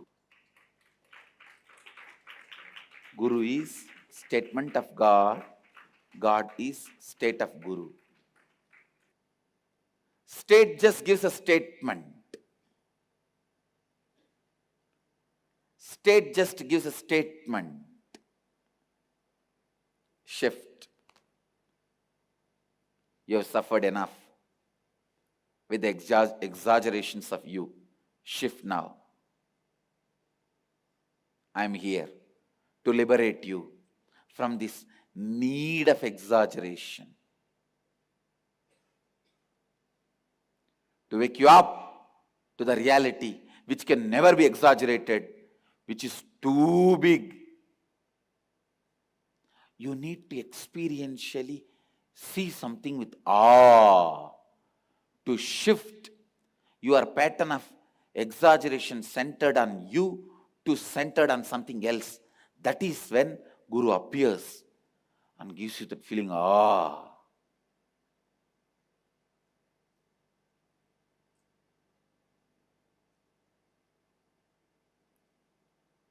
Even after Guru happens in your life, don't miss that opportunity of awe. That shift. Blessed are those who experience that shift, because they wake up. They wake up. They wake up. If you study the whole Shiva Purana or Leelas of Mahadeva in Madurai, everything is all about just giving you the experience of awe and shifting your ever exaggeration pattern from you to him. That's all. That's all. Otherwise, how will you call taking away the two eyes of an hunter? Poor fellow, because he believed you, taking away his eyes, how will you call that as love? How will you call this old lady's food you eat and then don't work that as love? But it is all love.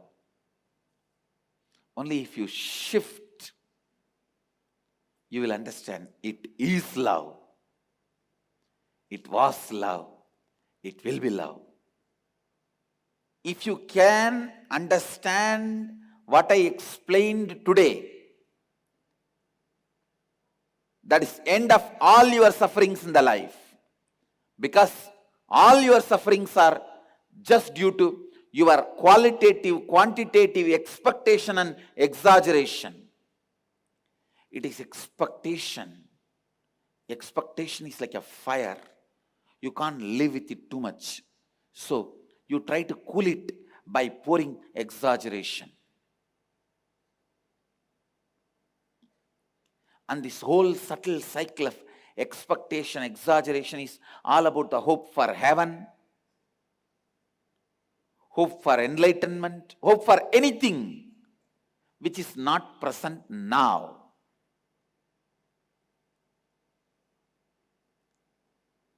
And if that is shifted from you, from Aham to Shiva, you will experience Shivoham. Because anything you deeply love becomes part of you. Anything you feel as part of you, you start deeply loving it. That's all. If you feel you is you, you will exaggerate your actions, your memories, your experiences. If you think you is Mahadeva, you will celebrate his presence, his experience, him. Celebrating the source is always a liberation. Celebrating a small branch is always a bondage. Understand? You are not away from Mahadeva, but what you see, your perception about you is a small branch. So celebrating it will be bondage. Celebrate the source. That will be liberation.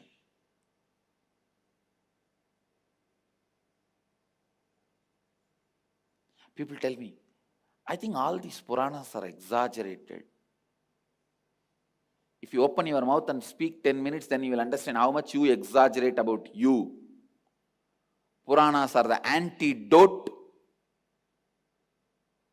for your disease of exaggerating you.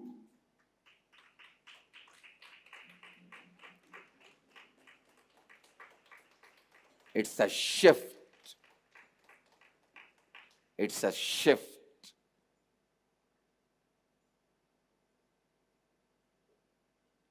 Today's Vakyartha Sadas should be how unconsciously you go on hoping and exaggerating you and things around you. Starting from the fairy tales, need for fairy tales, to need for carrying tales. Need for fairy tales is the hope getting exaggerated. Carrying tales is desperation getting exaggerated. Understand? Hope for fairy tale. Fairy tale is hope getting exaggerated. Carrying tales is desperation getting exaggerated. Whether it's a fairy tale or carrying tale, it's hell, suffering. Shift the focus of exaggeration from you to him, from Aham to Shiva. Shift it towards a state or statement. State is Shiva, statement is Guru.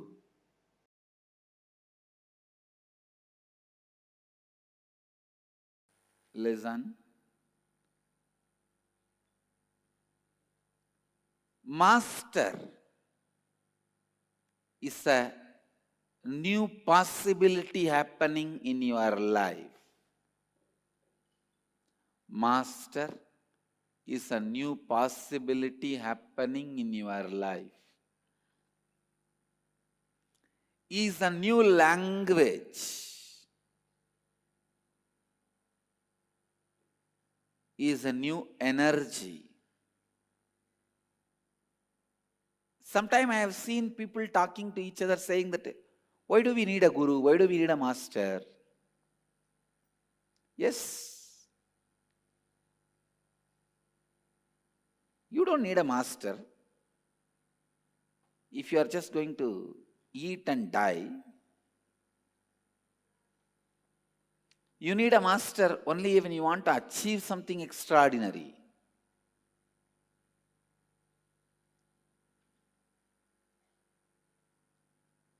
The guy who doesn't have eyes, who is born blind, can never understand what he is missing. How much ever people with eyes try to explain to him, the guy will never understand what he is missing. Small story. A born blind man was told by his friend that blind man's newborn child is dead. The blind man could not understand. How can my child die? How did it happen? Tell me. The friend said, no, while they gave milk to the child, it got stuck in the throat and child died.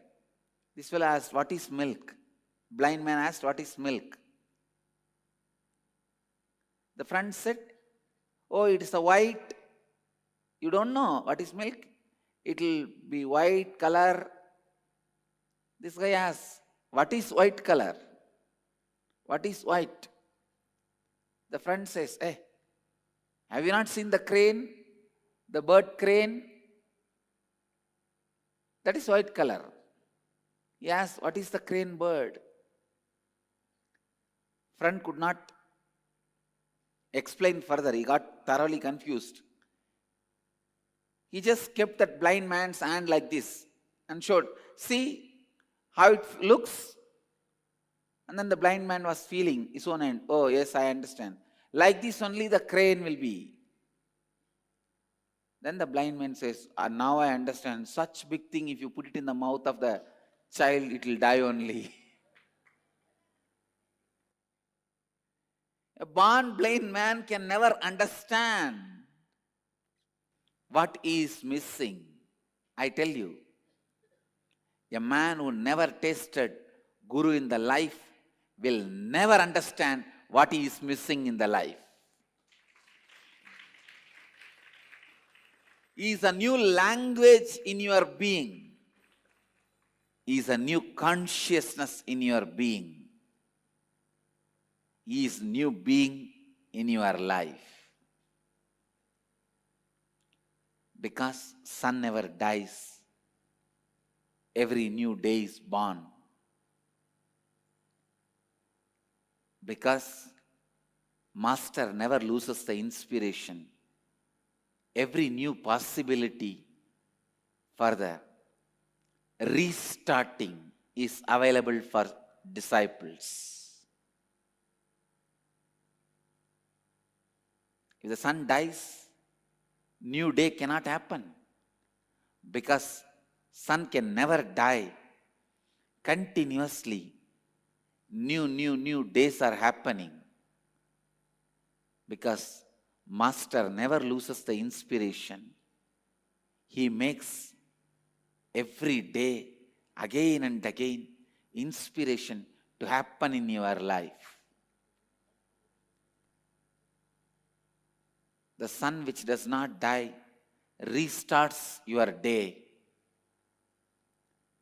Master who never loses inspiration restarts your inspiration.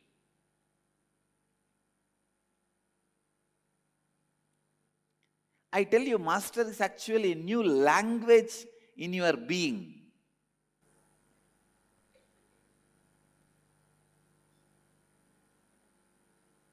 He is just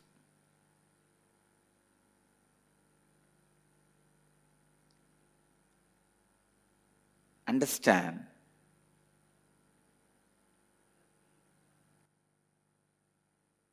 When a young boy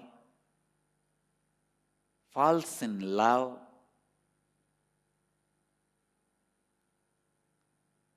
he experiences the dimension which he himself never seen in his life. When a girl falls in love, he experiences the dimension which she has never seen in her life. When a boy or a girl falls in love, they experience a new dimension of their life which they never seen existed in them. Listen, listen. I am explaining a very sensitive subject. Dhyan se suniye. Don't create a scandal about it. Listen. If you don't listen, you will create a scandal about it. Listen.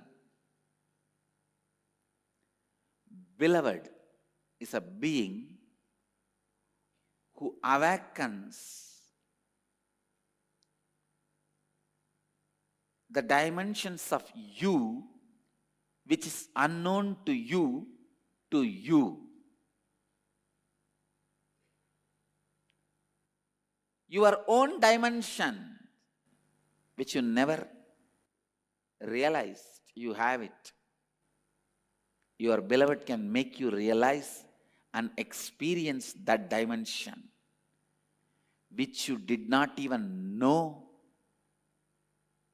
exists in you, which you did not even know that you did not know that you did not know. That which you did not know and you did not know that you did not know.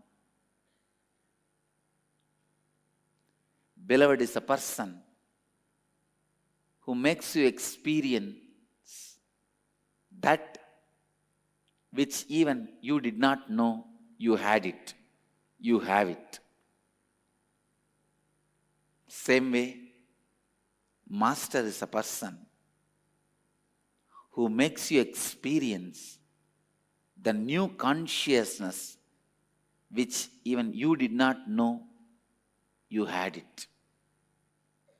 Beloved makes you experience the heart which you never know you had it.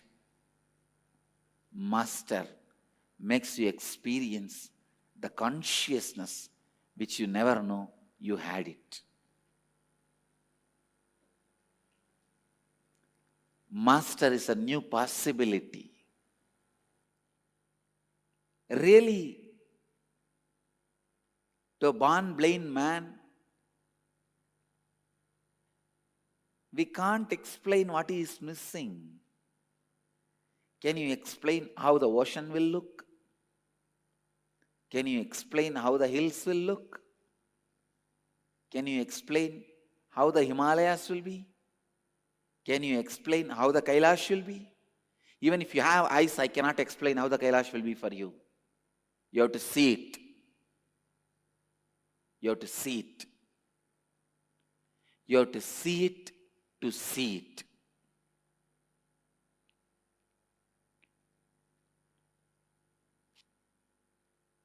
Even with my big eyes, I could not see it.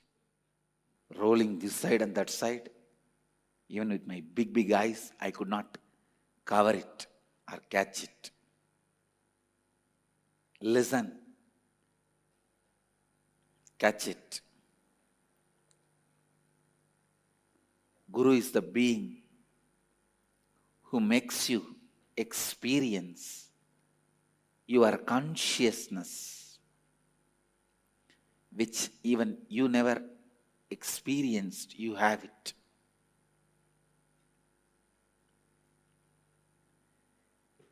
Is a new breeze, new energy, new possibility, new reality, new power, new and clear, new clear.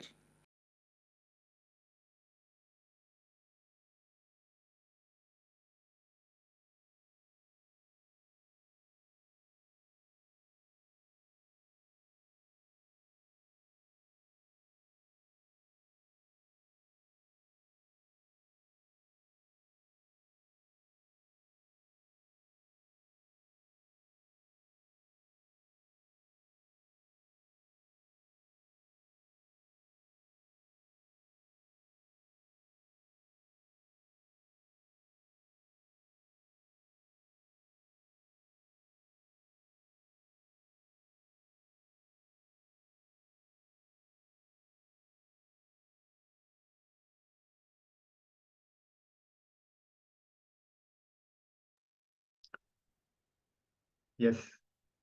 So after this powerful revelations by Swamiji, let us internalize these powerful sacred truths and imbibe it and make it part of our life. So as Swamiji was sharing that who is greater, God or Guru? The answer is God is Guru, and Guru is the one who makes you realize that you are God.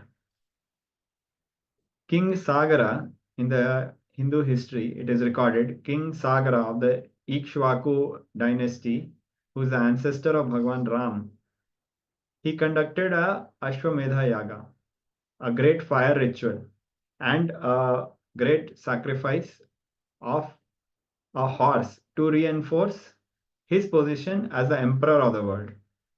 In this ritual, the horse will be left to go around the various kingdoms, and if no king challenges the horse, it is a symbol that all the regional kings accept the suzerainty towards the person who is doing this great ritual. The horse is allowed to roam freely, and all the land it traverses would automatically be under the person who is performing this great ritual. So what happened? The horse reached the ashram, the hermitage of sage Kapila. Finding the horse near the hermitage, King Sagar, his 60,000 sons assumed sage Kapila to be a thief. Sage Kapila just with one look reduced all of them to ashes. Then Sagara's grandson Anshuman prayed to sage Kapila that all the whole lineage was lost. So he prayed to sage Kapila. Then sage Kapila advised to bring the holy water from the river Ganga, from the heavens, to purify and redeem the souls of his uncles who were reduced to ashes due to their ego and ignorance. So Anshuman's Bhagirath is a great king who took it as his life mission to redeem the souls of his ancestors and prayed hard and long to Ganga Mata, Mother Ganga, to descend from the heavens. As part of his penance, Bhagirath also worships Parandama, Vishnu, Lord Vishnu, and Lord Vishnu is pleased and promises to release Ganga from his feet. Whoever has reached universal consciousness or enlightenment, whatever water flows out of their feet is Ganga, is divine. This is the truth behind Pada Puja that is offered to the Guru. In Vedic tradition, doing Pada Puja is the oldest ritual. Devi Paramashiva Shakti as Parvati, Adi Shakti, is the first disciple. The moment she was excited with the experience of Paramashiva, in that extraordinary gratitude, she felt at Paramashiva, at Mahadeva's feet, and offered whatever she had at his feet. And this is how the first Guru Puja started. In the Sri Guru Gita, it is said that by whose grace I realize now that I am everything, and in me everything is imagined and created. Thus, by whose grace I am able to fully know form of true self. To his lotus feet I always offer my worship. The deity from Sri Chokedeshwari temple located in Dasiragata, Tiptur Taluk of Timkur, Karnataka, the deity automatically starts moving and starts writing different letters on rice in response to puja. Any question is asked to the deity in the Sri Chokedeshwari temple, the deity, the Devi, starts answering.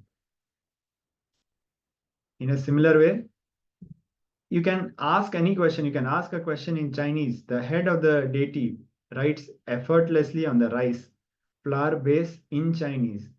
Not just Indian languages, all international languages, Devi writes without any mistakes.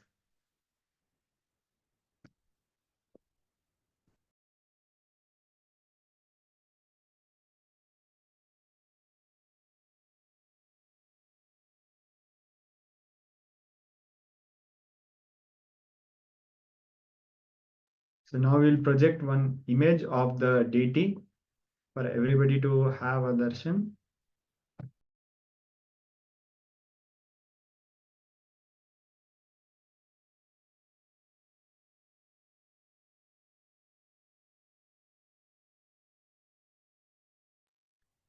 Yes. So these are some of the divine miracles which happen. Yes. So now we'll be moving ahead.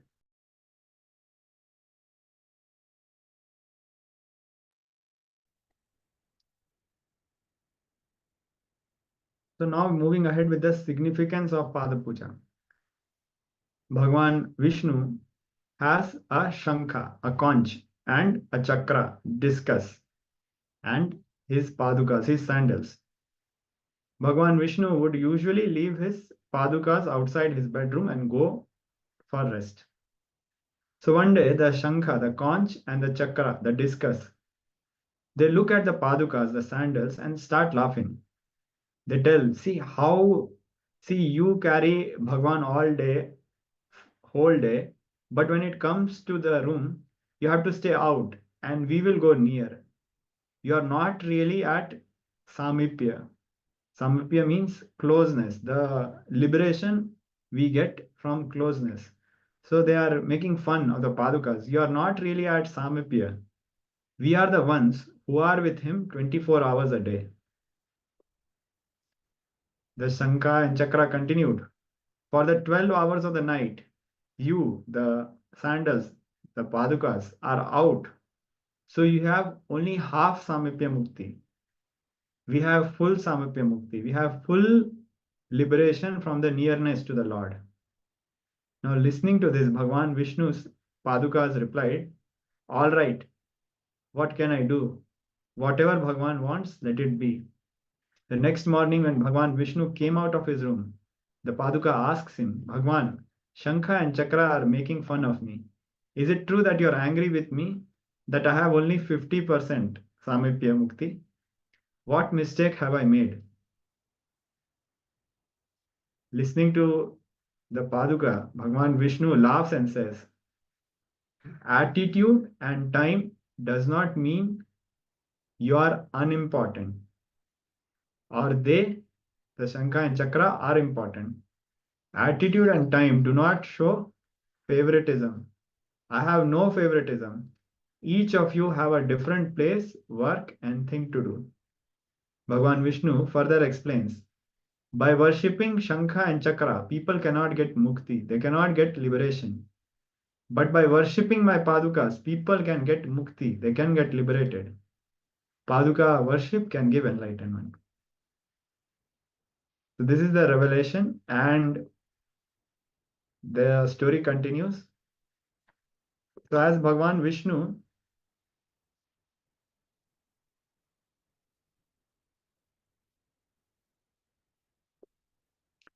explains the chakra, the discus, and the shankha, the conch, have their own separate roles, and worshipping them cannot give liberation.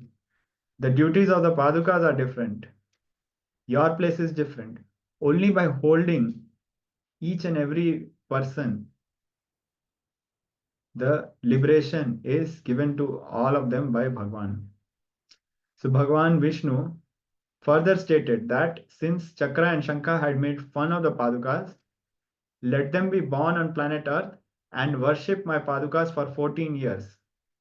And then the Shankha and Chakra take birth as Bharata and Shatruguna and worship the Padukas of Bhagwan Ram. for 14 years when he was banished into the forest.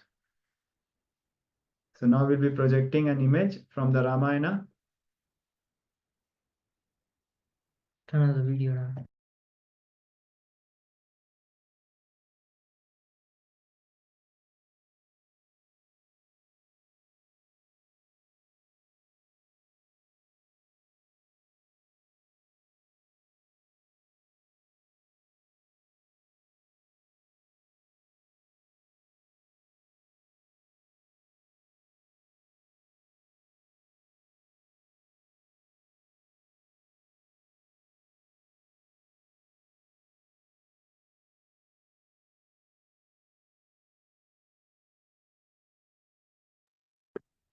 So this is a beautiful revelation from the Ramayana.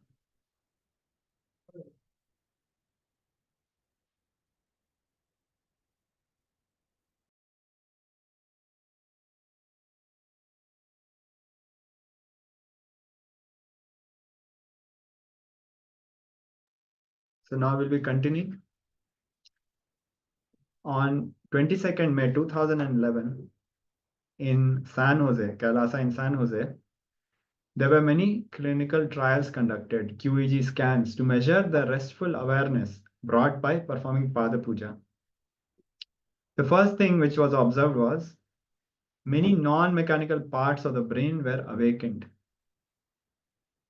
Normally, few parts of our brains are active. For example, if you are right now sitting, there are only some parts of the brain which are active because all other parts which are not needed for this action are not active. But when you levitate, all those parts will become active. Now, the second revelation from this scientific studies was the brain in the highest coherence, the brain waves and the QEG results clearly showed their whole system was in the peak performance and was at the highest positive expression. This is the best way that all the organs would be functioning in the best and peak performance, and you will be experiencing ultimate health. That kind of highest conscious coherence is expressed by the brain, and it was recorded during these experimental trials. And the third thing which was noticed was the third eye, the frontal lobe, became very alive and active, and all parts related to fantasy and the waves of whims and fantasies, which does not allow you to experience reality.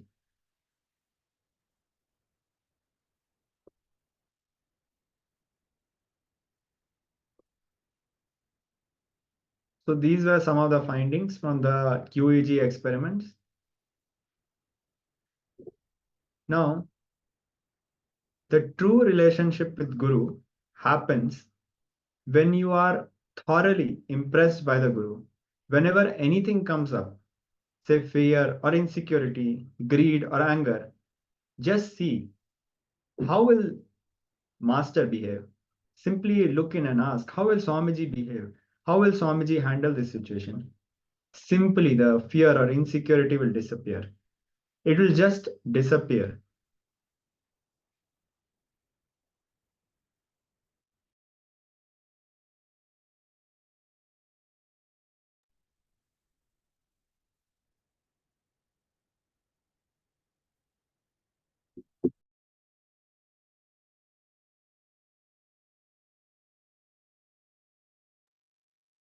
So we just went through the beautiful revelations from the science of experiencing oneness through Guru Puja.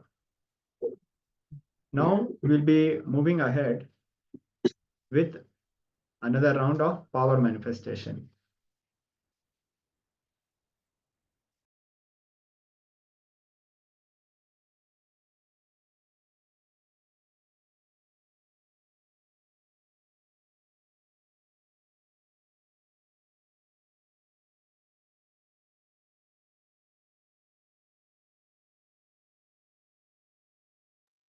Before we move on, we would request all the participants to internalize and contemplate on their relationship with Swamiji and how whenever they are faced with any problem, just by remembrance of Swamiji, just by remembrance of the Guru, how all the problems just melt down.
So now we'll be moving ahead with another round of power manifestation.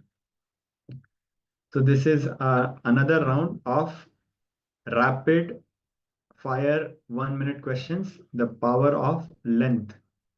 So we'll be projecting some questions and we'll be giving you a very small time. The reason for giving a very small time is so that the logic doesn't come in and interfere.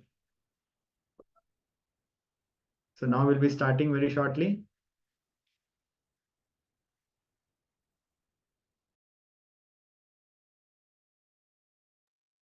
So the first question is, what is the name of the world's largest island located entirely within the Arctic Circle?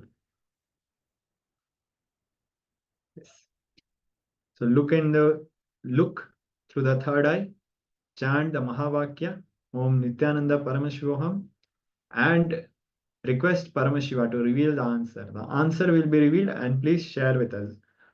Do not think about the answer trying to logically conclude. Just declare Om Nithyananda Paramashivoham and look through the third eye. Paramashivoham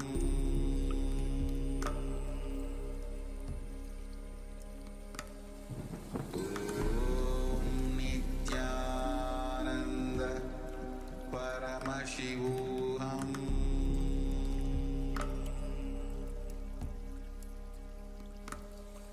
Om Nithyananda Paramashivoham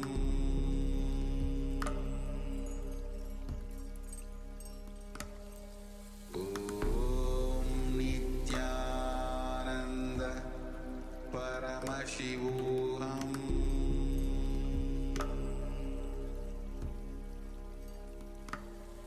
Om Nithyananda Paramashivoham.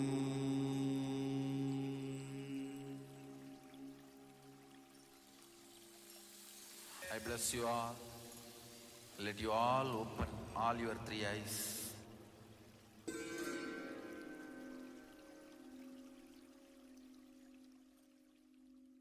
Yes, so now requesting all the participants to quickly post the answer. And we'll be moving ahead with the next round. So requesting all the participants to quickly post the answer. Whatever is revealed by the third eye, please share.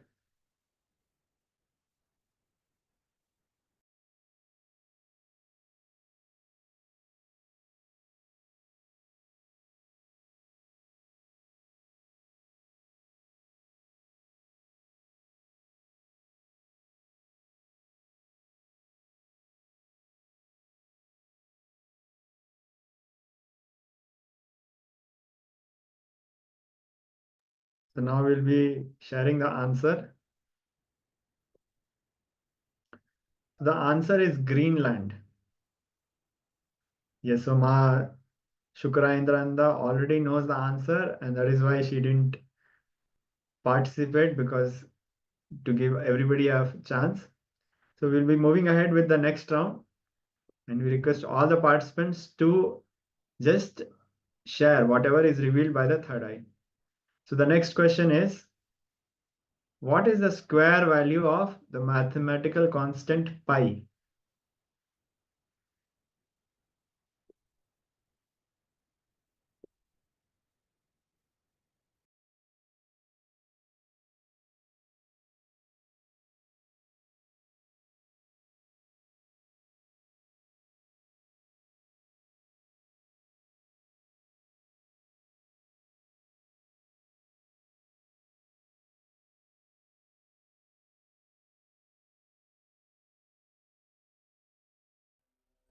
Paramashivoham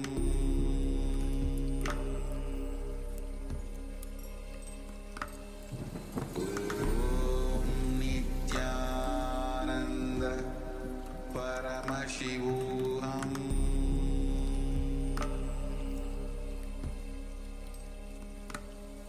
Om Nithyananda Paramashivoham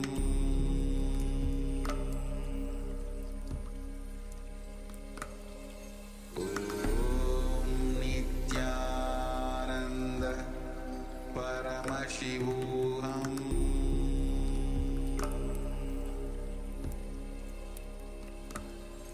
Om Nithyananda Paramashivoham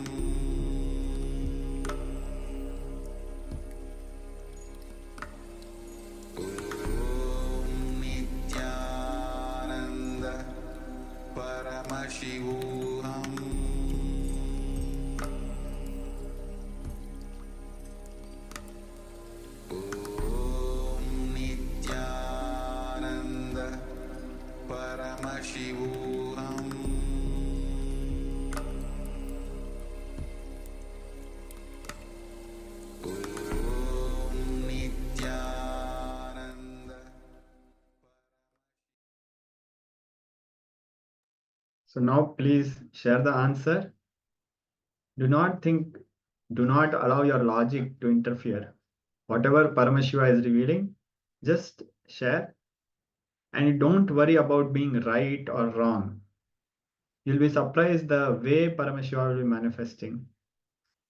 So Ma Shukra Indrananda is sharing 7, 9, 4, 3, and 1. Thank you for sharing, Ma. So as Ma Shukra Indrananda has shared, the numbers might be looking random, but let's wait for all the participants to share. And maybe all of us will be surprised that even what feels random, how it is aligning with the actual answer.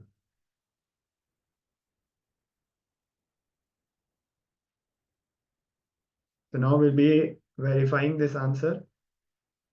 So the correct answer is 9, 8 point. The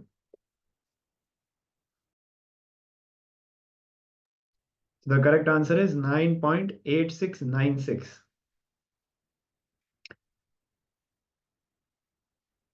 We have some numbers matching, and let's go for another round. But this time, let us all participate without judging, without thinking what is the correct answer, will I get the right answer, I do not see anything. Let us drop everything at Paramashiva's feet and just play with this power. So now we are going to project the next question.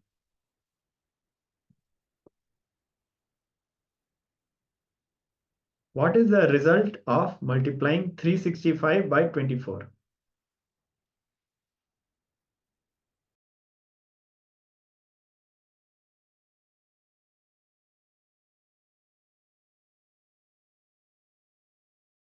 Nityananda Paramashivoham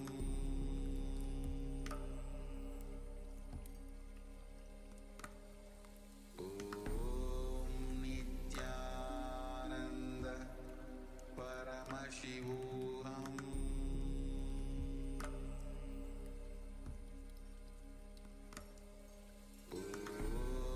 Nityananda Paramashivoham Nityananda Paramashivoham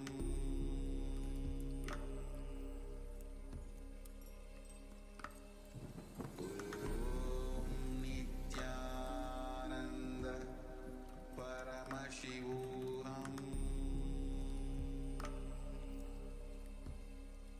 Paramashivoham Nityananda Paramashivoham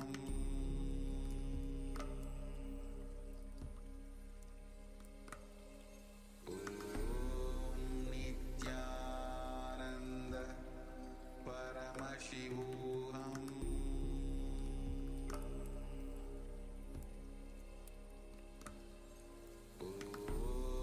Nityananda Paramashivoham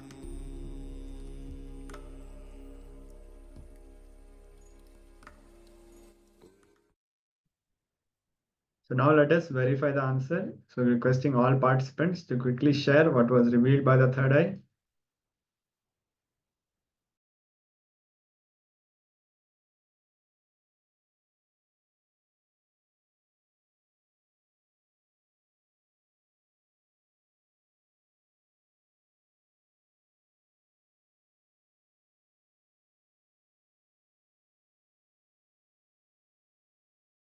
Yes, so Ma Shukra Indrananda has shared the answer. Ma Ganapriya has also shared the answer, and surprisingly very close by.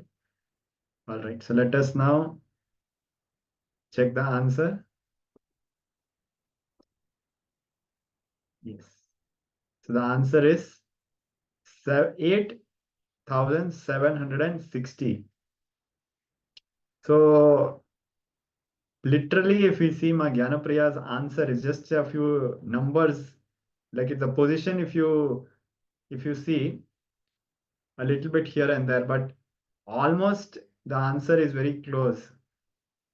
Just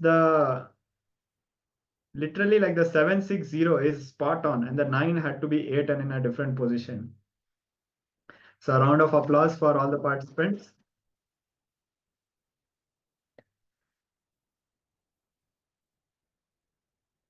And we'll share one experience. So one of the times, one of the participants was manifesting this power, and they got the question 7 to the power of 7 to the power of 7, which we can understand is not going to be easy. So it is not just 7 to the power of 7, it was 7 to the power of 7 to the power of 7. And even to, type this answer in you cannot even do it in the calculator. To even type this answer, get the answer and verify, it literally took more time than the power manifestation. And the person got the answer spot on other than few numbers. Few numbers were here and there. And then again, he tried to manifest the power, he got it correct. So a round of applause for all the participants to participate. So as we play more with the powers of the third eye, we will experience the oneness with Paramashiva, oneness with Swamiji. So now we'll be moving ahead with another beautiful discourse, powerful revelations by Swamiji. It's a very sweet sharing about the life of the avatar with his gurus. So let us all come to the space of listening and enjoy this story from the autobiography of Swamiji.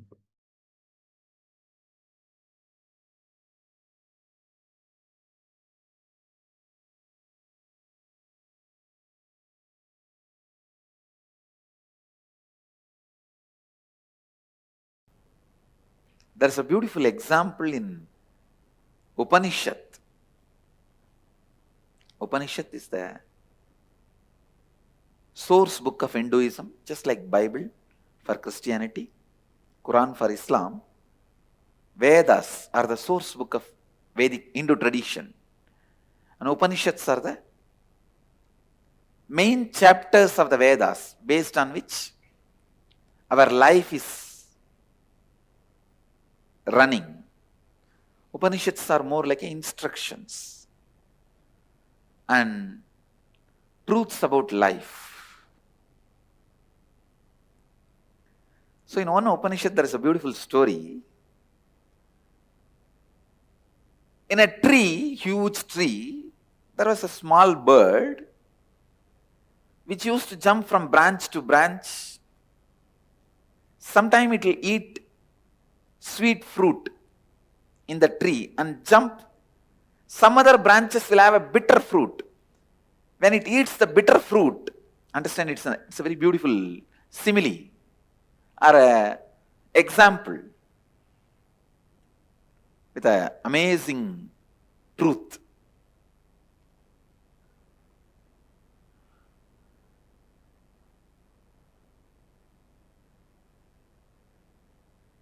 When that small bird eats the bitter fruit, it will feel pain. On that same tree, on the top of the tree, there was a big bird sitting, golden color, shining. That big bird neither eats bitter fruit nor eats the sweet fruit. It just sits in the peace and silence, complete completion. It's radiating its glory. This small bird, which is running between these lower level branches, sometime when it eats the sweet fruit, it feels joyful, and bitter fruit, it feels bad. When it feels bad, it look up and see the big bird and think, see that bird, so beautiful, he's so graceful, he doesn't have any pain, any suffering. Why not me also become like that? So it will think, yes, let me go near that bird and become like that bird. It will start jumping towards that bird. But when it is going towards that bird, suddenly on the way, it will eat some fruit which is very sweet. The moment it eats the sweet fruit, it will forget that big bird and it will start eating more fruit till it lands on the bitter fruit again. The moment it eats the bitter fruit again, it will look up and say, I should become like that bird. And then again it will start going towards that big bird. The small bird is spending all his life like this, jumping here, there, here, there, here, there, suddenly looking up when it eats the bitter fruit. But when it eats the sweet fruit, forgetting the big bird, forgetting everything, just eating the sweet fruits. Finally, one day, by jumping like this, the small bird has somehow reached very near the big bird.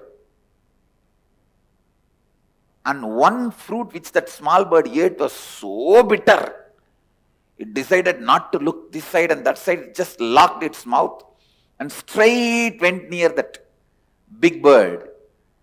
When it went near that big bird, the more it went near, it felt he himself is the reflection of that big bird. And more and more and more when he went, he just merged and became one with that big bird.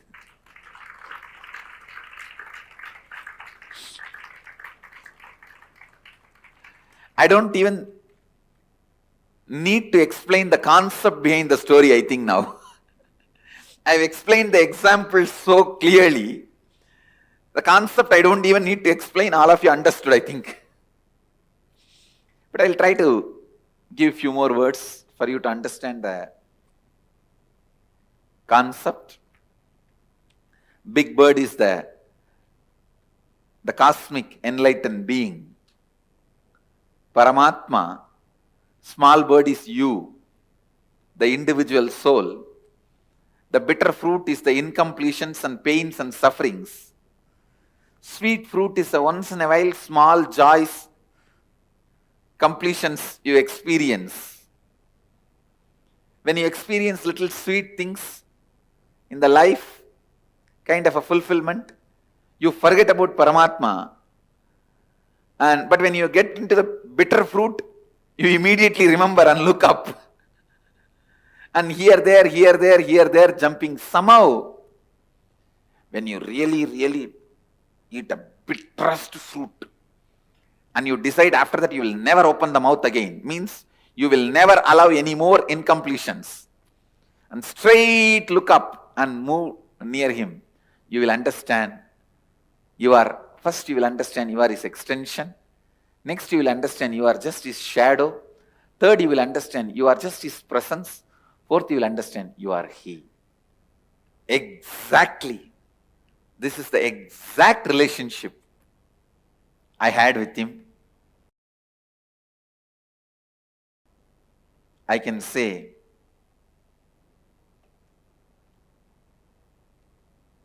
he was my everything. Everything. One day in course of conversation, I was telling him the story, some incident about one of the great saintly enlightened disciple of Ramana Maharshi. That disciple used to write the teachings of Ramana Maharshi, and every day he will bring it and show it again to Ramana Maharshi. And if there is some mistake, spelling mistake or grammar mistake, Bhagavan will edit in his own hand, with his own handwriting.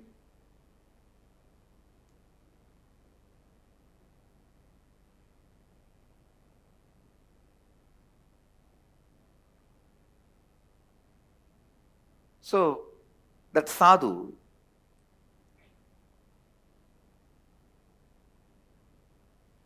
by the time actually I know his name, I asked his name, he said, Arunagiri Yogeshwara. I know his name by then.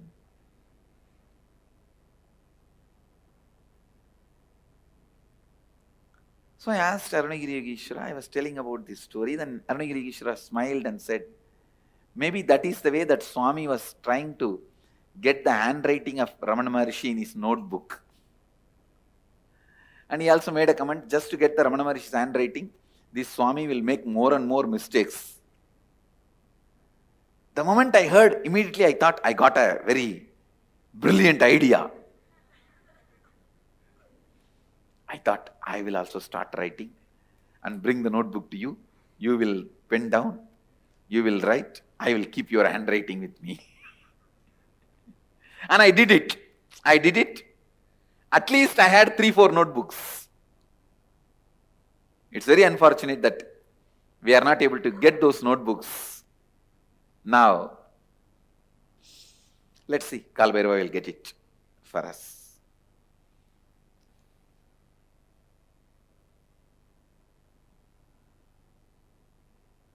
2-3 notebooks and 1 or 2 diaries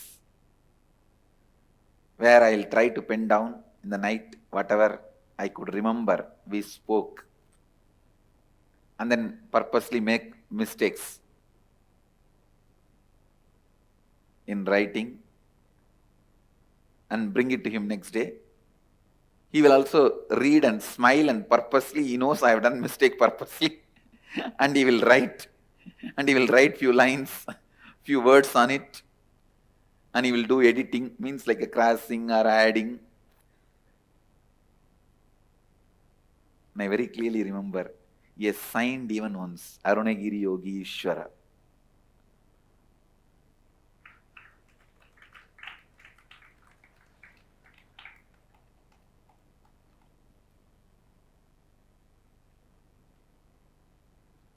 So many things.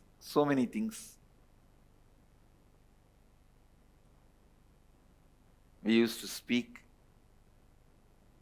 Once I remember he told me that don't go around and tell everyone that you are every day meeting me and talking to me. I took that as an instruction. I never asked why. That was one good thing I had. If I accept somebody as my guru, that's all. I will simply surrender. No question of why, what and all that. Before accepting, I will ask all the questions. The moment I accept, after that, no questions asked. That was my lifestyle.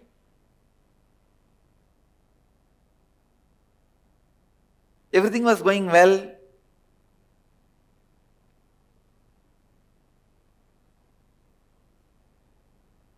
I remember him talking to me about various subjects. Patanjali Yoga Sutra, Vijnana Bhairava Tantra, Upanishads. I even remember taking 4 Upanishad book to him, which was given to me by Isaki Swamigal. Tamil translation of the 4 Upanishads. And where he opened and read out some lines and explained some lines to me.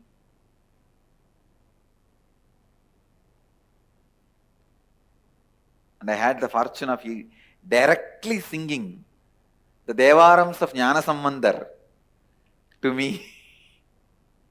I have heard some of the great songs, Devarams, from his own mouth.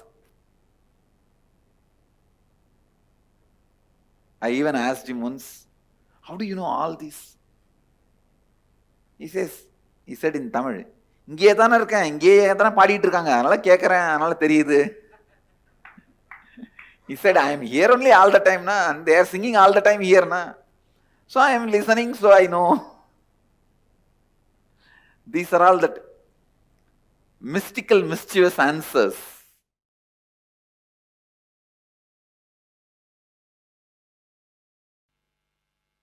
Both my gurus, Yogananda Puri and Vibhudananda Puri, what a extraordinary intelligence they were having. From the beginning, they were so clear. See, by being around them, automatically I picked up this attitude of anything I want to know, I can know. Anything I want to do, I can do. This was not taught systematically to me. Please understand. Like how in our ashram if you live, you will simply get the confidence to do completion and to do nirahara samyama, because you will see every other person will be doing nirahara samyama. Every other person will be sitting and doing completion. You will not have neck pain to wear this big mala because every other person will be wearing.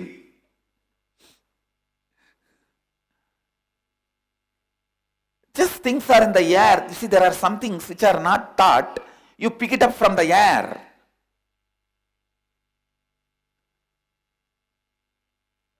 With my both gurus, it was so amazing. Just in their air I picked up. In their presence I picked up that if you want to know anything, you can know simply. If you want to do something, you can do simply. I never know whether it is a swimming or climbing the hill or anything, human beings need to be taught. I always thought, you want, just jump and do it. Not just the swimming and trekking, everything.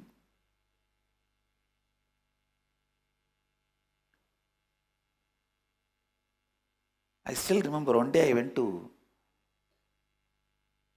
Mataji, Vibhudanandapuri, and told her, the temple, such beautiful deity is there. It is so nice. I want